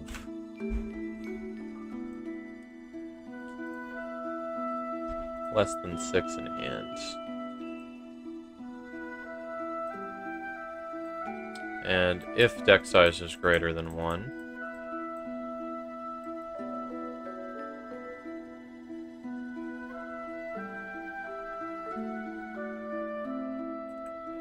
And then we'll try to draw a card. A variable card equals deck size -1. Why is this -1? Right, because it's the card off the top.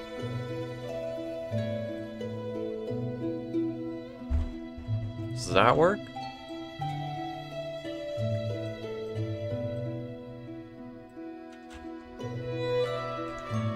Alright, 0 counts. So if this is 7... yeah, I think if I get rid of the -1, it crashes. Because, yeah. There's 12 cards in the deck, it tries to draw the 13th.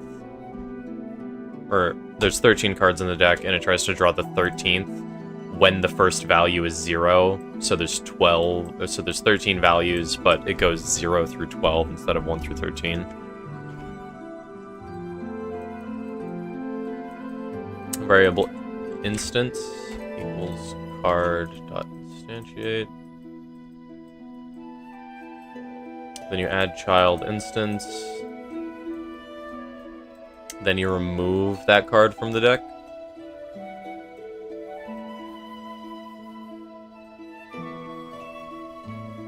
This is all necessary. I should probably do these. No. This order's fine. Then instance.reparent. The problem is...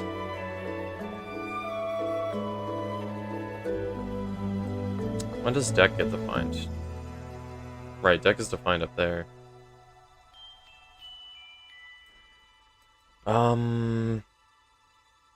Deck and deck 2.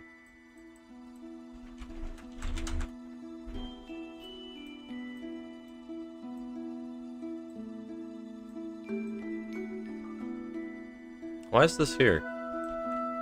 That does not need to be there at all. That could easily just be here with Handsword. That was needlessly slowing the game down. Okay, it's literally just reparent.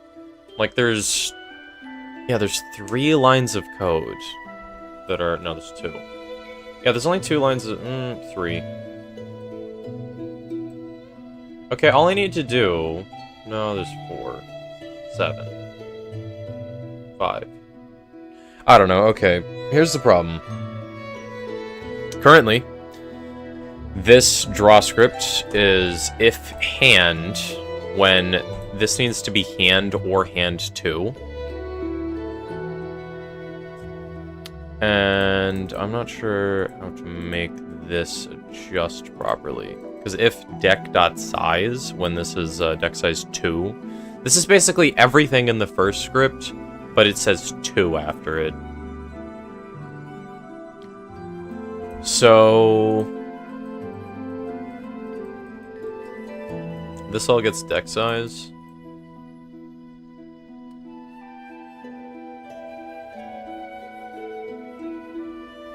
I kind of want to change this to 1. So now the 7 errors we have are all like this. This is clarity, but I don't know. That's fine.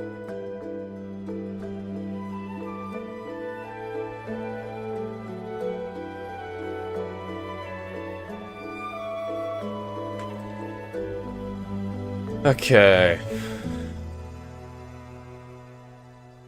So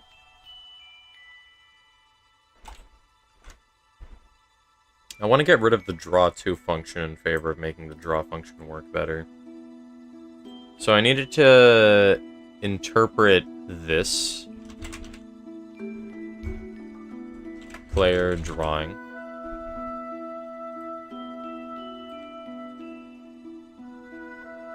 Push button up. Player 1. How can I change this? There's no variable for each player. Expected expression is a function of the argument.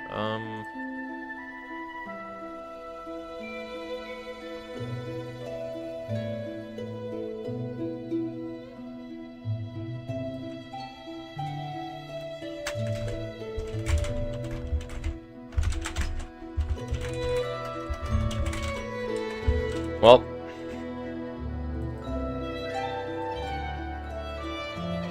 need to differentiate between these two somehow. Okay, now let's get player 1. And then we just pump that in all the draw commands. Okay. Now it's player drawing.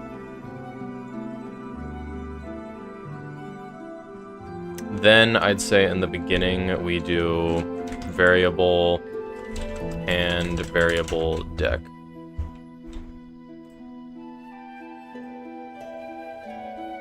And then do I just have if?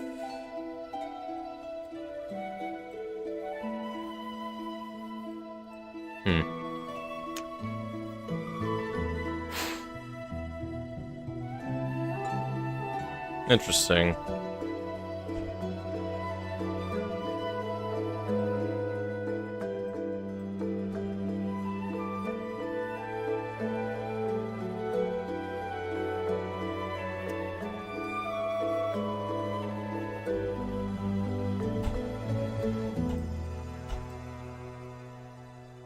I'm not sure how to go about this. So, I don't think there's a way to avoid specifying which hand you're sorting things into, so I need a variable for the hand. My question is just, how do I determine which hand it is? Because I could just check player 1. There has to be an elegant way to do this. Because I could just check player 1.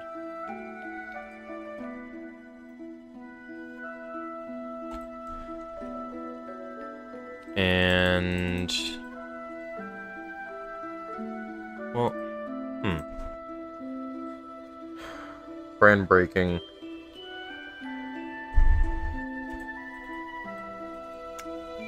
Well, I could, like, my question is, does an if statement make sense, or is there a better way to do this?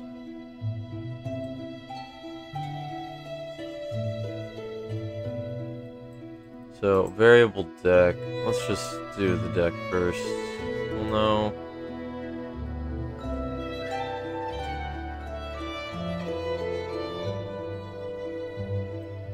Well, 4 lines of code is better than this, so I suppose I should just upgrade. So, if player 1, or if player drawing equals player 1,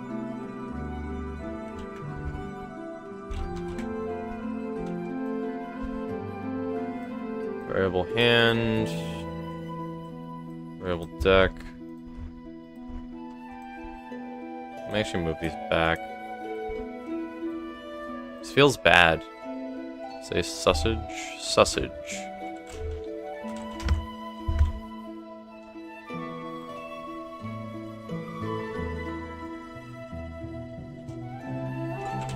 And then deck equals deck.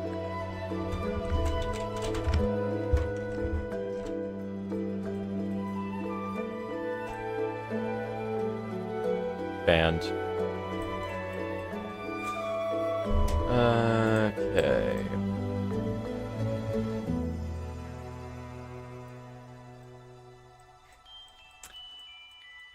So deck equals deck 1. Yeah, I'm not... okay, it's 2 lines of code, so it's better.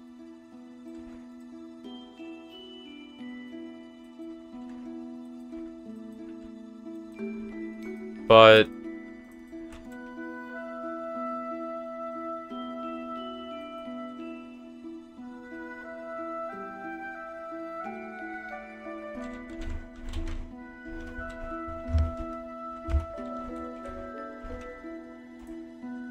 it still feels wrong.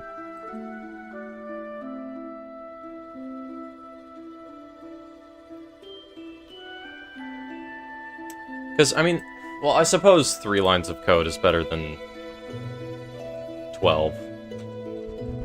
Goodbye, draw 2. You will not be missed. Okay, so if player drawing equals player 2, then I just change this around, so hand equals hand 2, and deck 1 equals deck 2.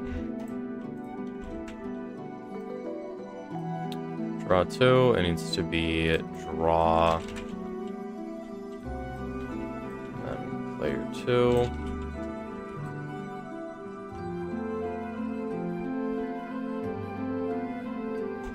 Hello.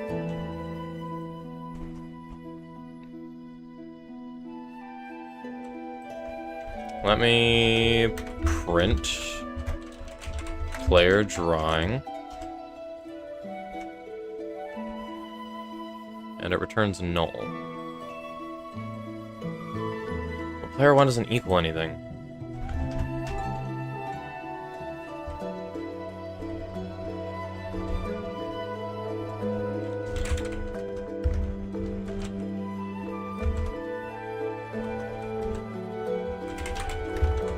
I guess I'll make it a string.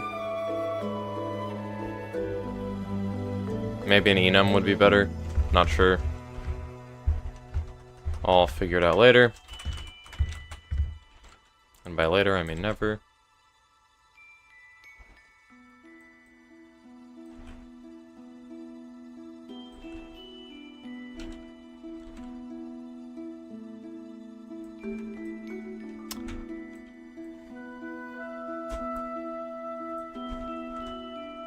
Interesting.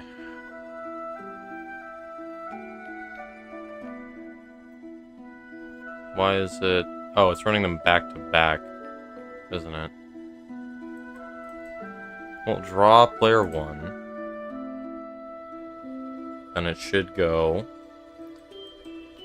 Variable hand, variable deck. Hand equals... Well, there's no reason the functions can't run in tandem.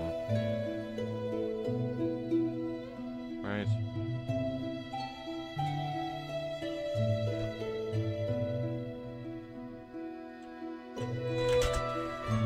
If I do this, what happens?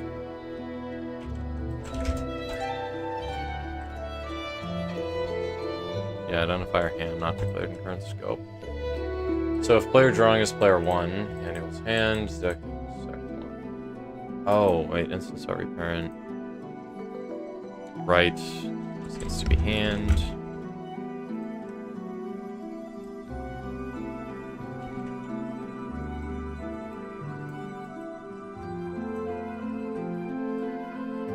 Bam. Well, it doesn't run hand sort 2, which is one of the things I want to rework, in fact, so that's fine, I suppose. Bam. There we go.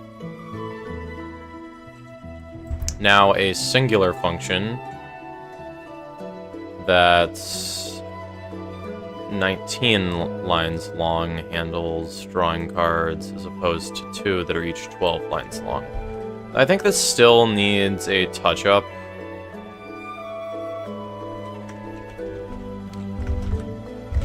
To do recheck with more skill.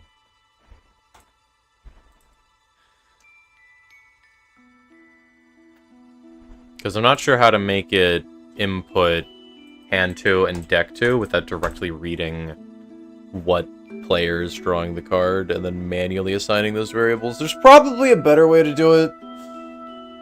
But probably, I mean, there's definitely a better way to do it, but whatever. I can learn that in the future. Hand sort and hand sort 2 work fine for now. I can rework them later. Currently, I'd say card released is good. Battlefield sort and Battlefield sort 2 also need to be reworked since they're redundant. Card clicked is fine for the most part. I need to rework this when I get to attacking.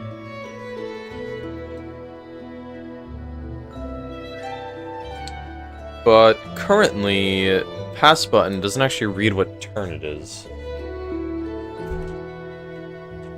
Can I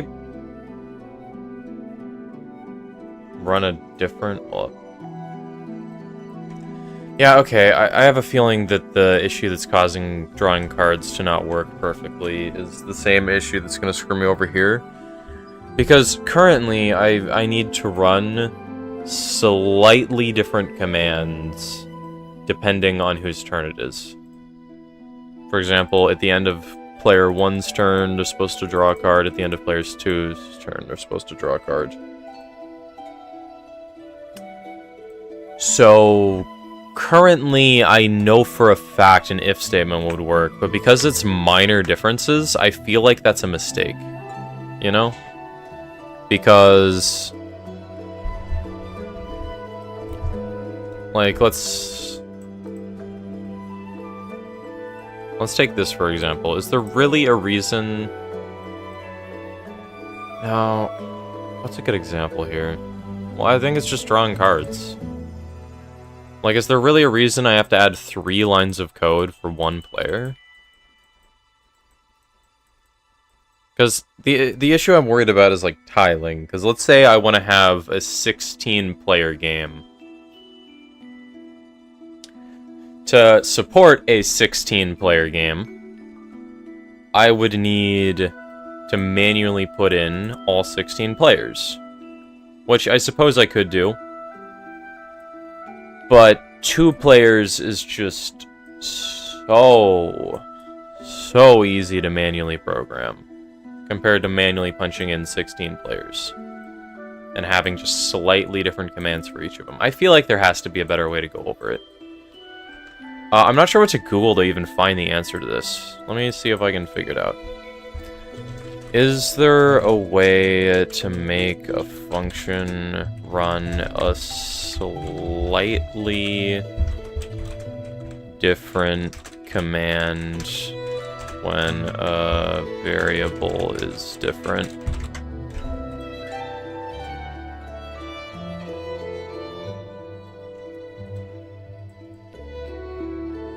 And I need to specify in Godot.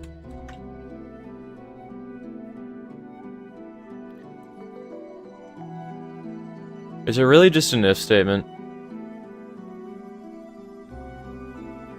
Match also works.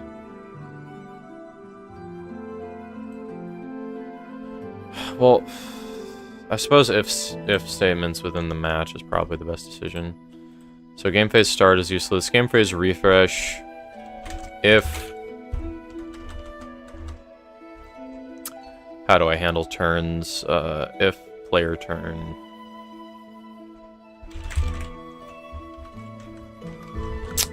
If player's turn equals 0. What am I doing? Bam. Invalid operands to operator equal dictionary int.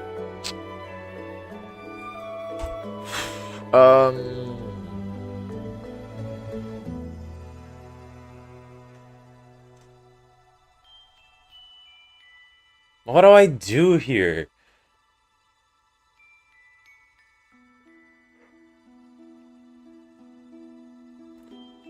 Like, I can think of a solution, but it's such a bad one that I don't really wanna. You know? I kind of want to get a playable build of the game working before I start optimizing, but I can't help it. I can't help it. I want to think of an optimized solution the first time.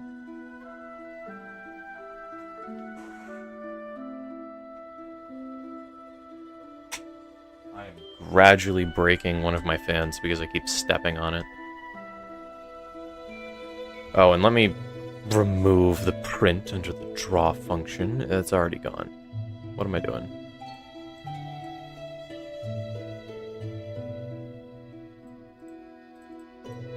Yeah, there's no variable player's turn. Does that mean the player's turn needs to be an enum?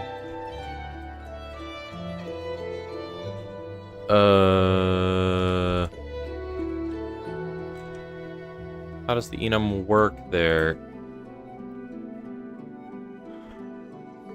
Well, this is the same problem I had before.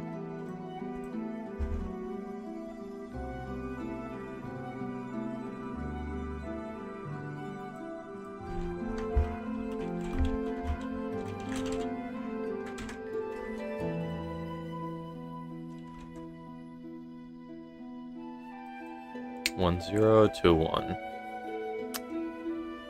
Okay, well.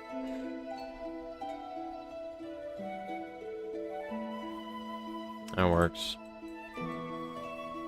So current phase equals game phase to draw. Let me just add current turn, I suppose.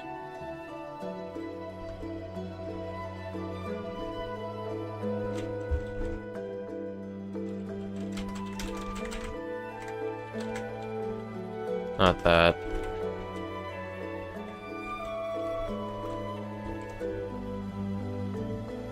What do I call it?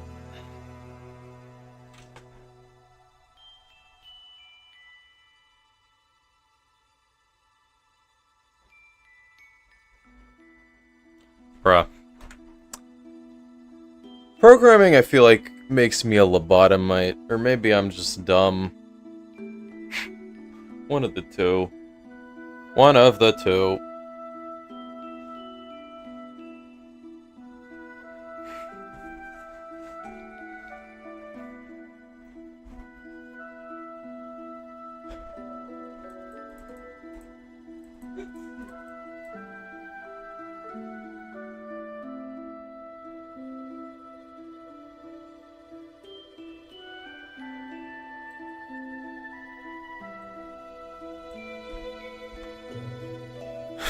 What is a lobotomite? Somebody who's been lobotomized.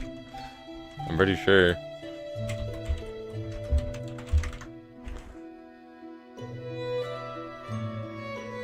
Oh. Wait a minute.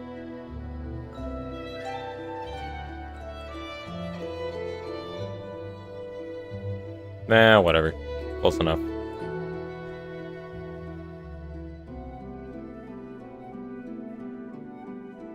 I feel like an ice pick is being shoved in my skull. That's what that means.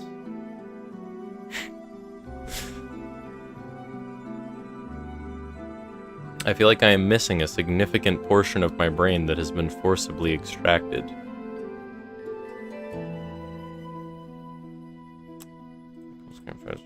Start. Okay.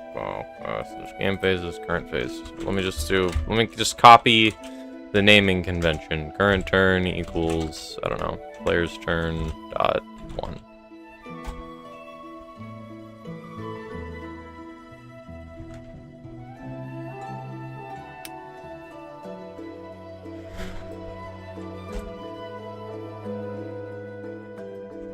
Bang. Then we just copy this. Like, I feel like this is so flawed, though. There's gotta be a better way to do this, dude. There's gotta be a better way to do this. Because most of it is gonna be the same. Most of it is gonna be the same. Well, refresh actions actually doesn't care. Wait, refresh actions checks what player's turn it is anyway. Yeah.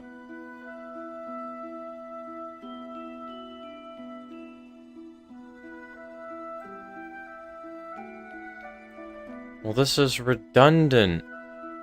This is the same problem as before.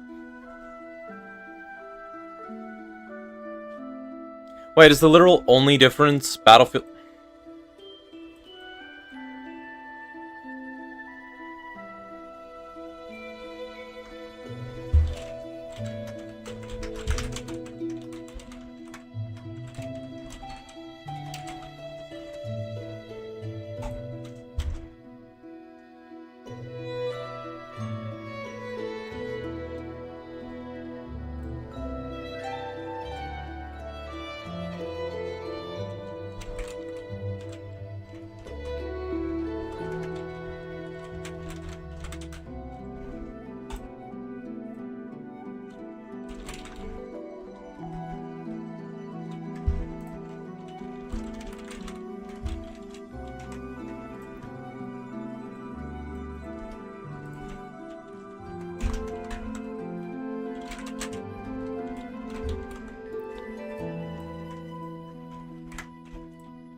This is the exact same thing that I did before.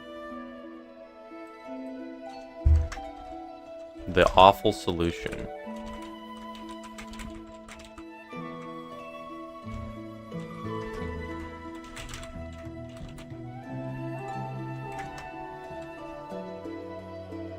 Unsure will you be on PSNP in a few hours? Probably not. You're not supposed to go there. This is supposed to have a second equal sign here. Battlefield equals Battlefield 2.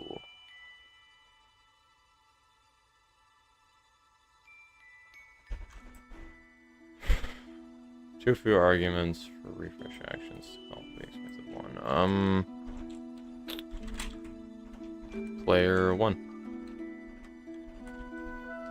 What? Oh, whatever. Potato tomato, it works. Okay, we're gonna go for now. See ya, Timmy. Variable battlefields, and then this is gonna be a battlefield.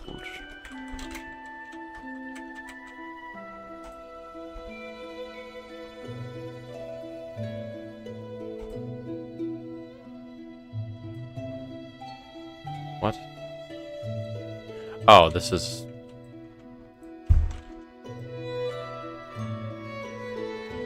Okay, now that means the entirety of this is useless. There we go.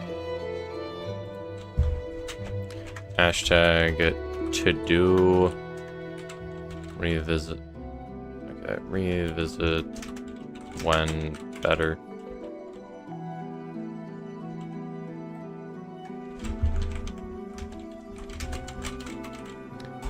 There we go.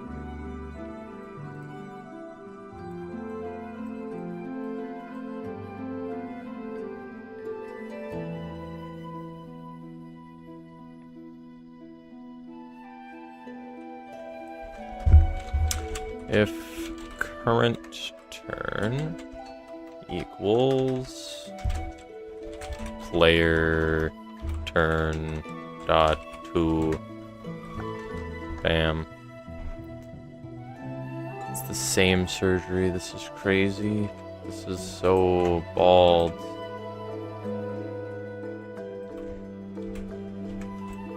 I don't understand how you make something like this more efficient. Like, I'm not sure what to do other than be like, if this one's the one being entered, if it's player 1, then you set the variables to this. If it's player 2, then you set the variables to this.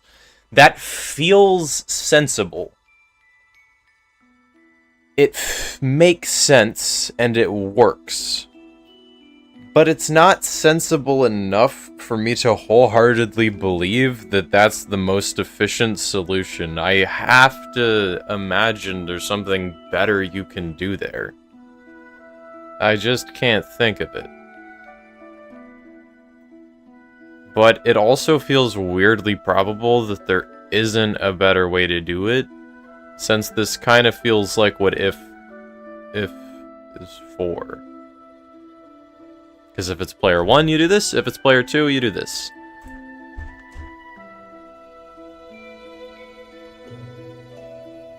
And it did remove a bunch of redundancy. Whatever. We'll revisit later. It works. That's all that matters. God damn, this script is ugly. Okay.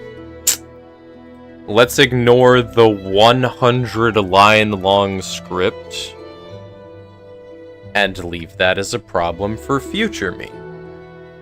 Okay. Then phase draw. It's the same as this. It's the same as this. We do play 1, and then we do you. Bang.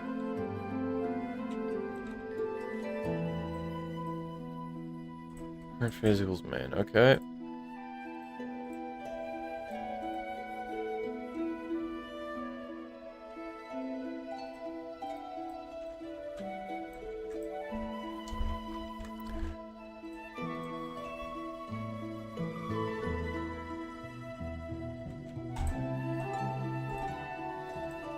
Okay, that works. These all work. If it's just main.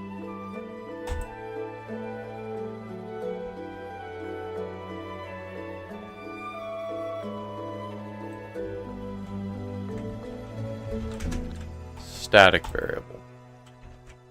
I want this to be a static variable because I need it to be as readable as current phases.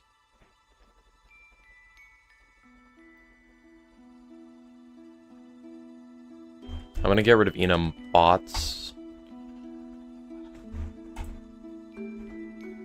Because it's possible that I could use bot turn or player turn bot and then give the bot properties based on that. Because I'm trying to make it so that I don't have to alter multiple scripts whenever I make a change.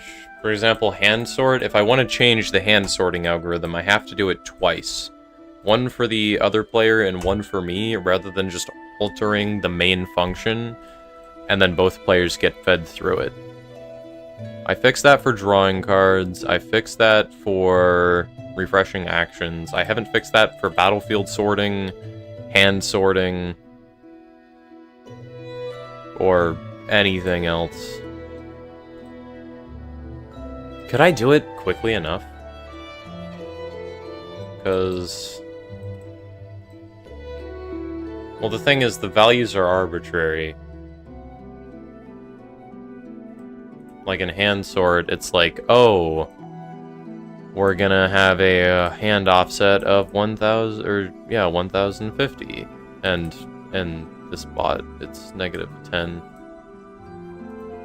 Don't feel like dealing with that. Actually, I could do that very easily.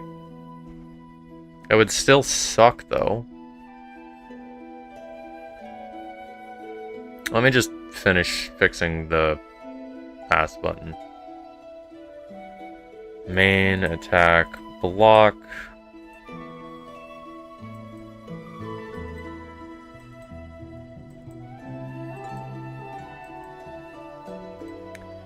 Then you have the game phases damage. Deal damage is fine. Running both the battlefield swords is necessary regardless of whose turn it is. That's fine. Main phase 2 is the exact same as a main phase, and end turn. Oops. End turn is still dependent on whose it is.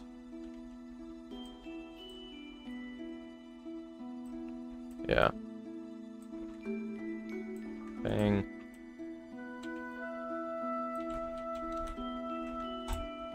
Great.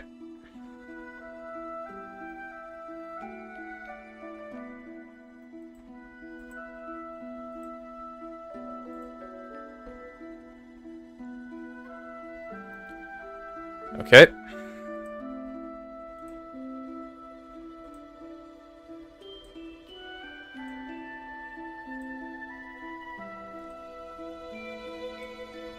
The bot does not draw cards because it never cycles whose turn it is.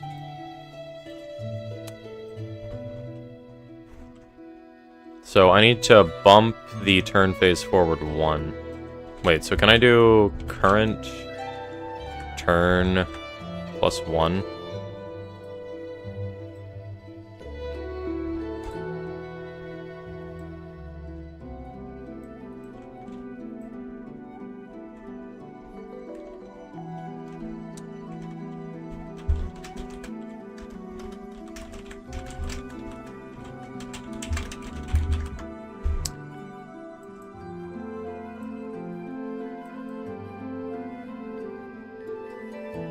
Nope, this works.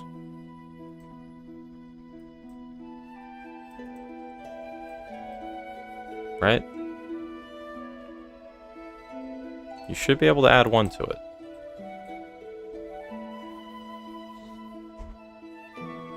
Let's see what happens.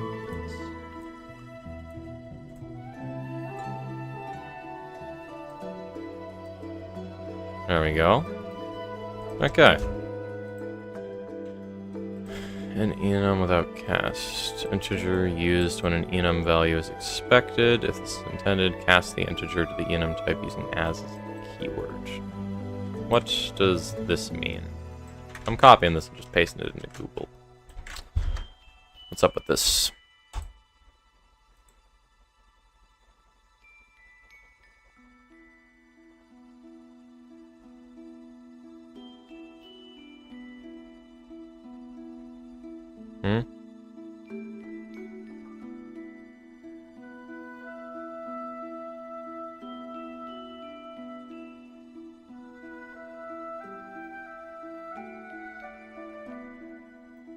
This is functional.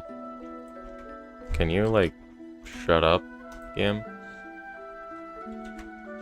Why is it...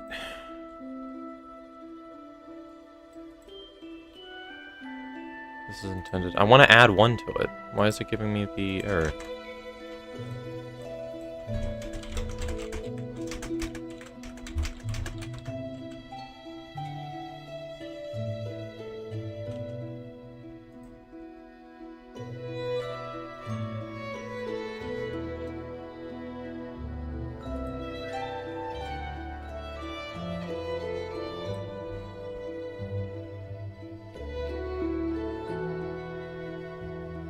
Ah.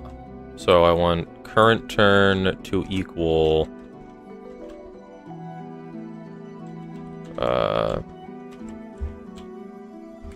player's turn plus 1 as player turn.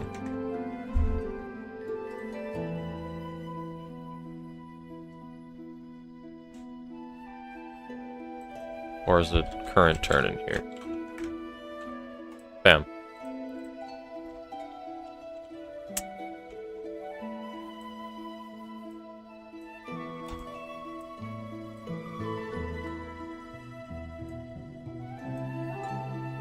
And there we go, now it's player 2's turn. Okay. All that to not get an error. But whatever.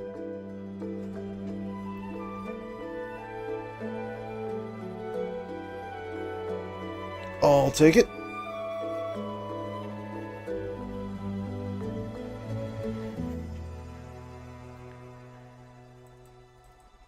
Okay.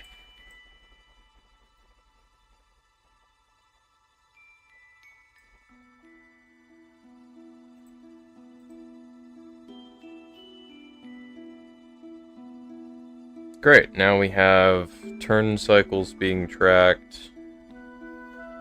So now we should be able to add combat working. Oh god, we're gonna have to go into the pits.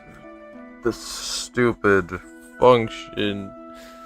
Yeah, the fiery pits of deal combat damage.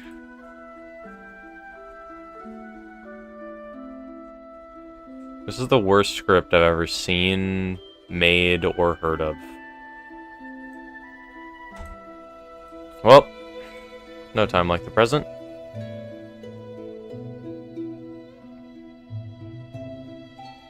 So...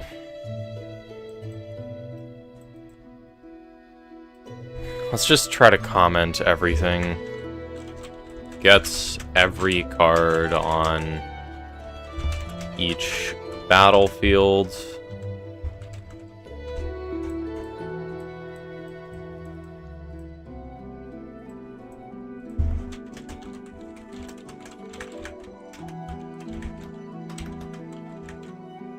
During the damage phase.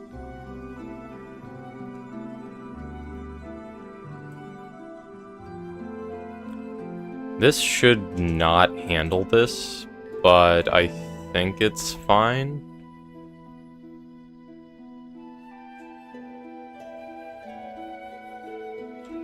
Yeah, it's probably fine.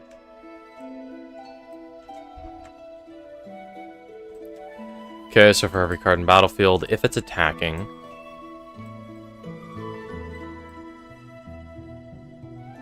so this gets every card on the battlefield during the damage phase and finds all... No, I don't know. Yeah, let's just do this. Great. So, variable card. If a card is attacking and unblocked, it does damage to a player and has damage effects. Okay, so that's all it is.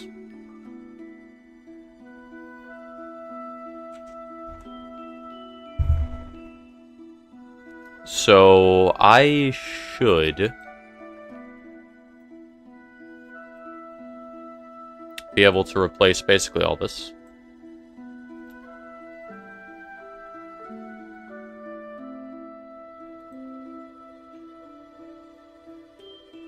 So this should be card makes token.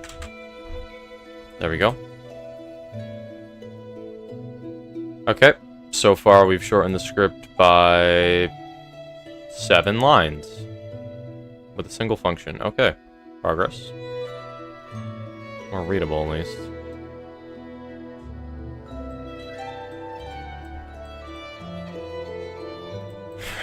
It's on 0, so for every card on it. Okay. This checks if equip Equipment has combat, or has a player damage effect.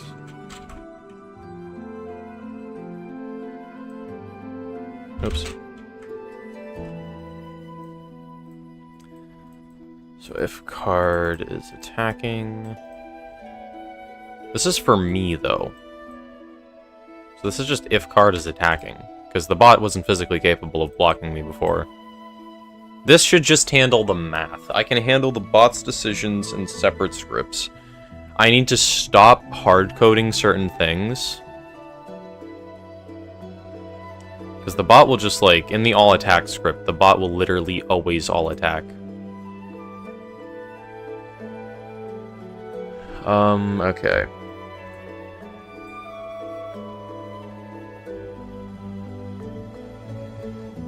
This just handles the damage. Yeah, okay.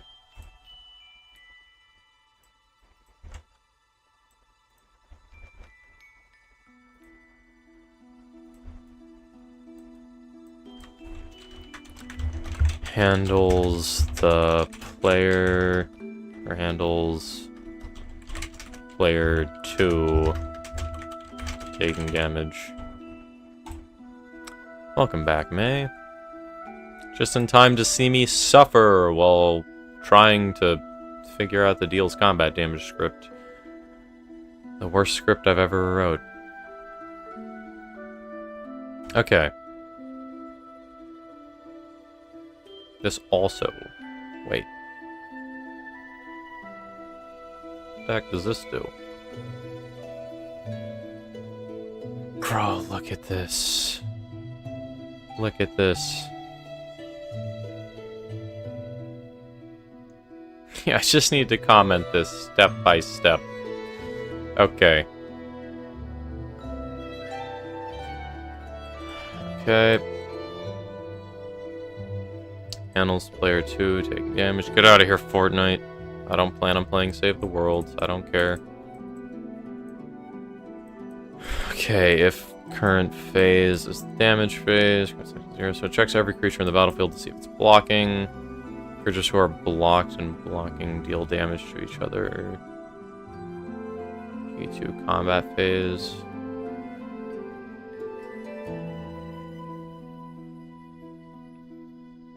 And this gets the creatures who are being blocked. This checks if the creature being blocked has armor. That's a keyword.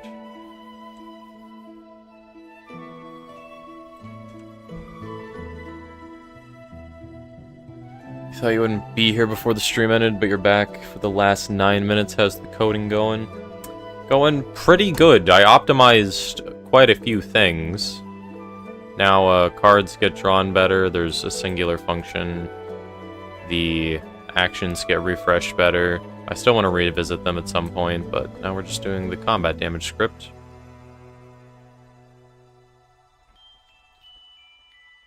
So, I'm worried that this is flawed.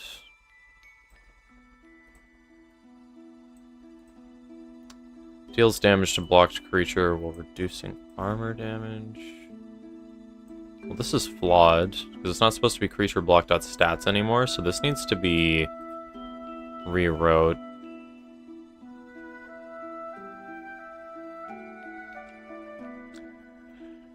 So this deals damage when they don't have armor, which shouldn't be a thing, because if armor is 0, it should just subtract damage dealt by armor.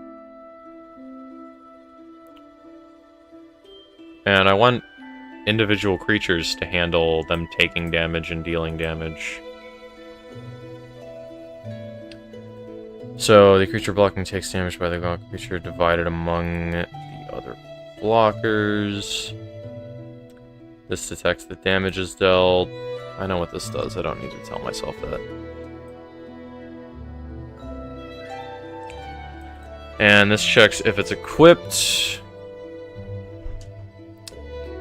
This checks how many things are equipped to it. Then this goes through all equipment. Goes through all equipment for effects.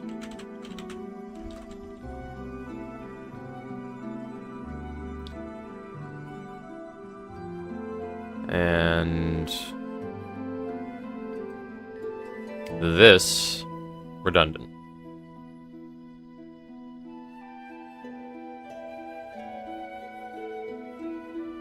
So card effect check. So this should be card makes token. Bam.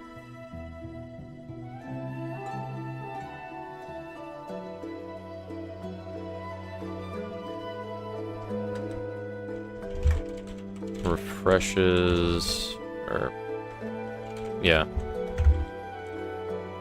Fixes creatures after combat. Okay. So most of this handles the combat damage calculation when armor is involved. I want to fix that because currently it's a mess. So this is what is the difference between these two? Why is there two? So this is player 2 minus card damage. Okay, so this is creatures dealing combat damage to each other.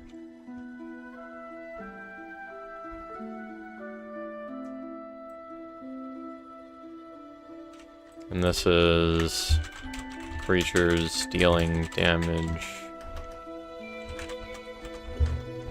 to player 2.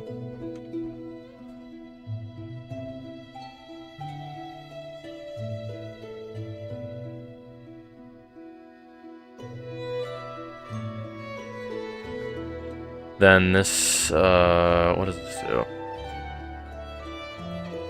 For every card in Battlefield 2, if it's attacking and it's not being blocked, deals damage to player 1. Okay. Deals damage to player 1 and fixes attackers.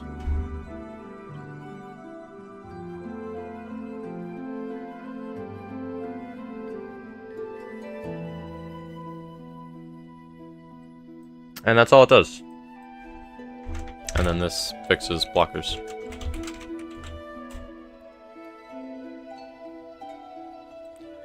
Okay, so this script is an abomination. It's only 91 lines long. I've chopped 9 lines off of this, not including comments. How many hashtags are in here? 1, 2, 3, 4, 5, 6, 7, 8, 9, 10, 11, 12, 13, 14, 15, 16, 17, 18, 19. Okay. So there's only 82 lines of garbage code in this script. Perfect. Perfect. I don't think I have time to really do anything in there. Let me just try to fix the, battlefield. No, the battlefield sort of is it's problematic. Yeah, there's not really much I can do in this time frame. That doesn't need pass. Okay. So currently, the game's playable state is not super duper good. You can play creatures, you can equip creatures with stuff, you can't play creatures that have a cost. Combat is still broken.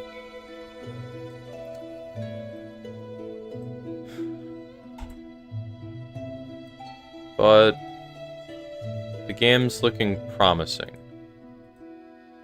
I have a feeling I can fix everything. The bot doesn't even play cards currently. It's literally just cyberbullying simulator. Oh, the value does not go back to 0 when it's over, so I never get a second turn. Current turn. I should do if current turn is less than, let's do, I mean 1. Current turn is less than 2, I think. Current turn gets buffed. Please say this works.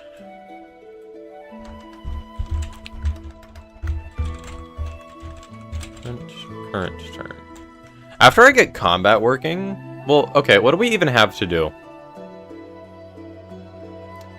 Let me make a tiny, tiny to-do list here.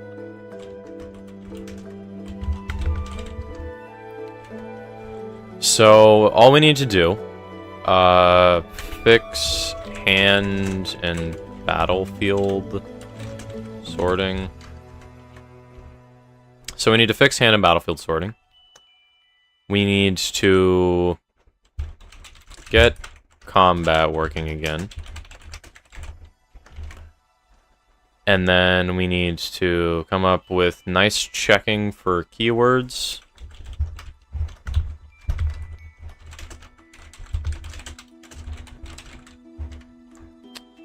And, well, actually, this should be handled already on the combat working. Is it really just get combat working, fix hand and battlefield sorting, and then make more cards? I feel like that's it. Because even though the game is not really looking finished, most things are kind of working. I just need to polish them and make sure they're good. By the way, Puncher, I got selected as a candidate for your country's space program. You have a chance you could be an astronaut? Sick.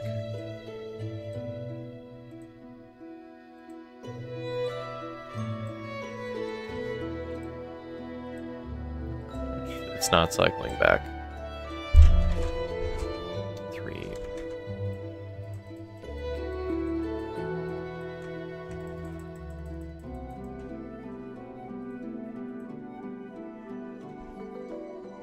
W Astronaut Inkster says. Wait, oh. If current phase is 1. Else.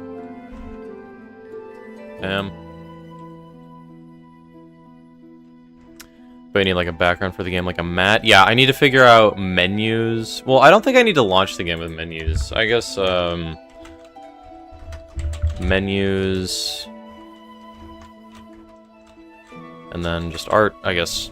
Because, like, the buttons don't have textures either. Like, the deck doesn't have a skin. There's absolutely nothing on here.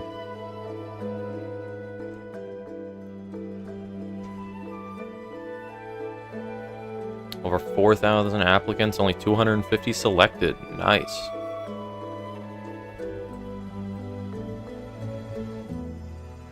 Yeah, the to-do list is short. Because it's really just make art. Well, like, this is... Okay, the thing is, these things are icing on the cake. Like, these two are just stuff to make the game look pretty after it's done. But, like, as far as mechanics go, I think it's just these 3. And fix hand and battlefield sorting isn't technically mandatory. I just want to do it because it's a bit ugly. But I could easily just keep these the way they are. Well, for the most part. The one thing that bothers me is when you equip equipment to another creature, it just dies. The battlefield sorting just dies. It just doesn't work.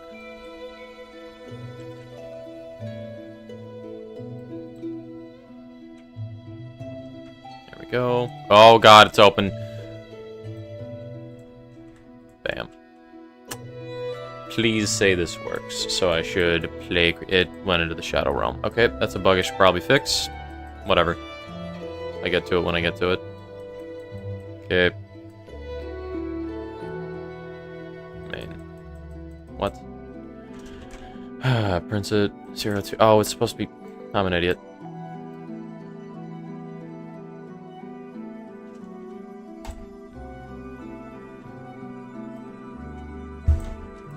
Does less than 1 solve it?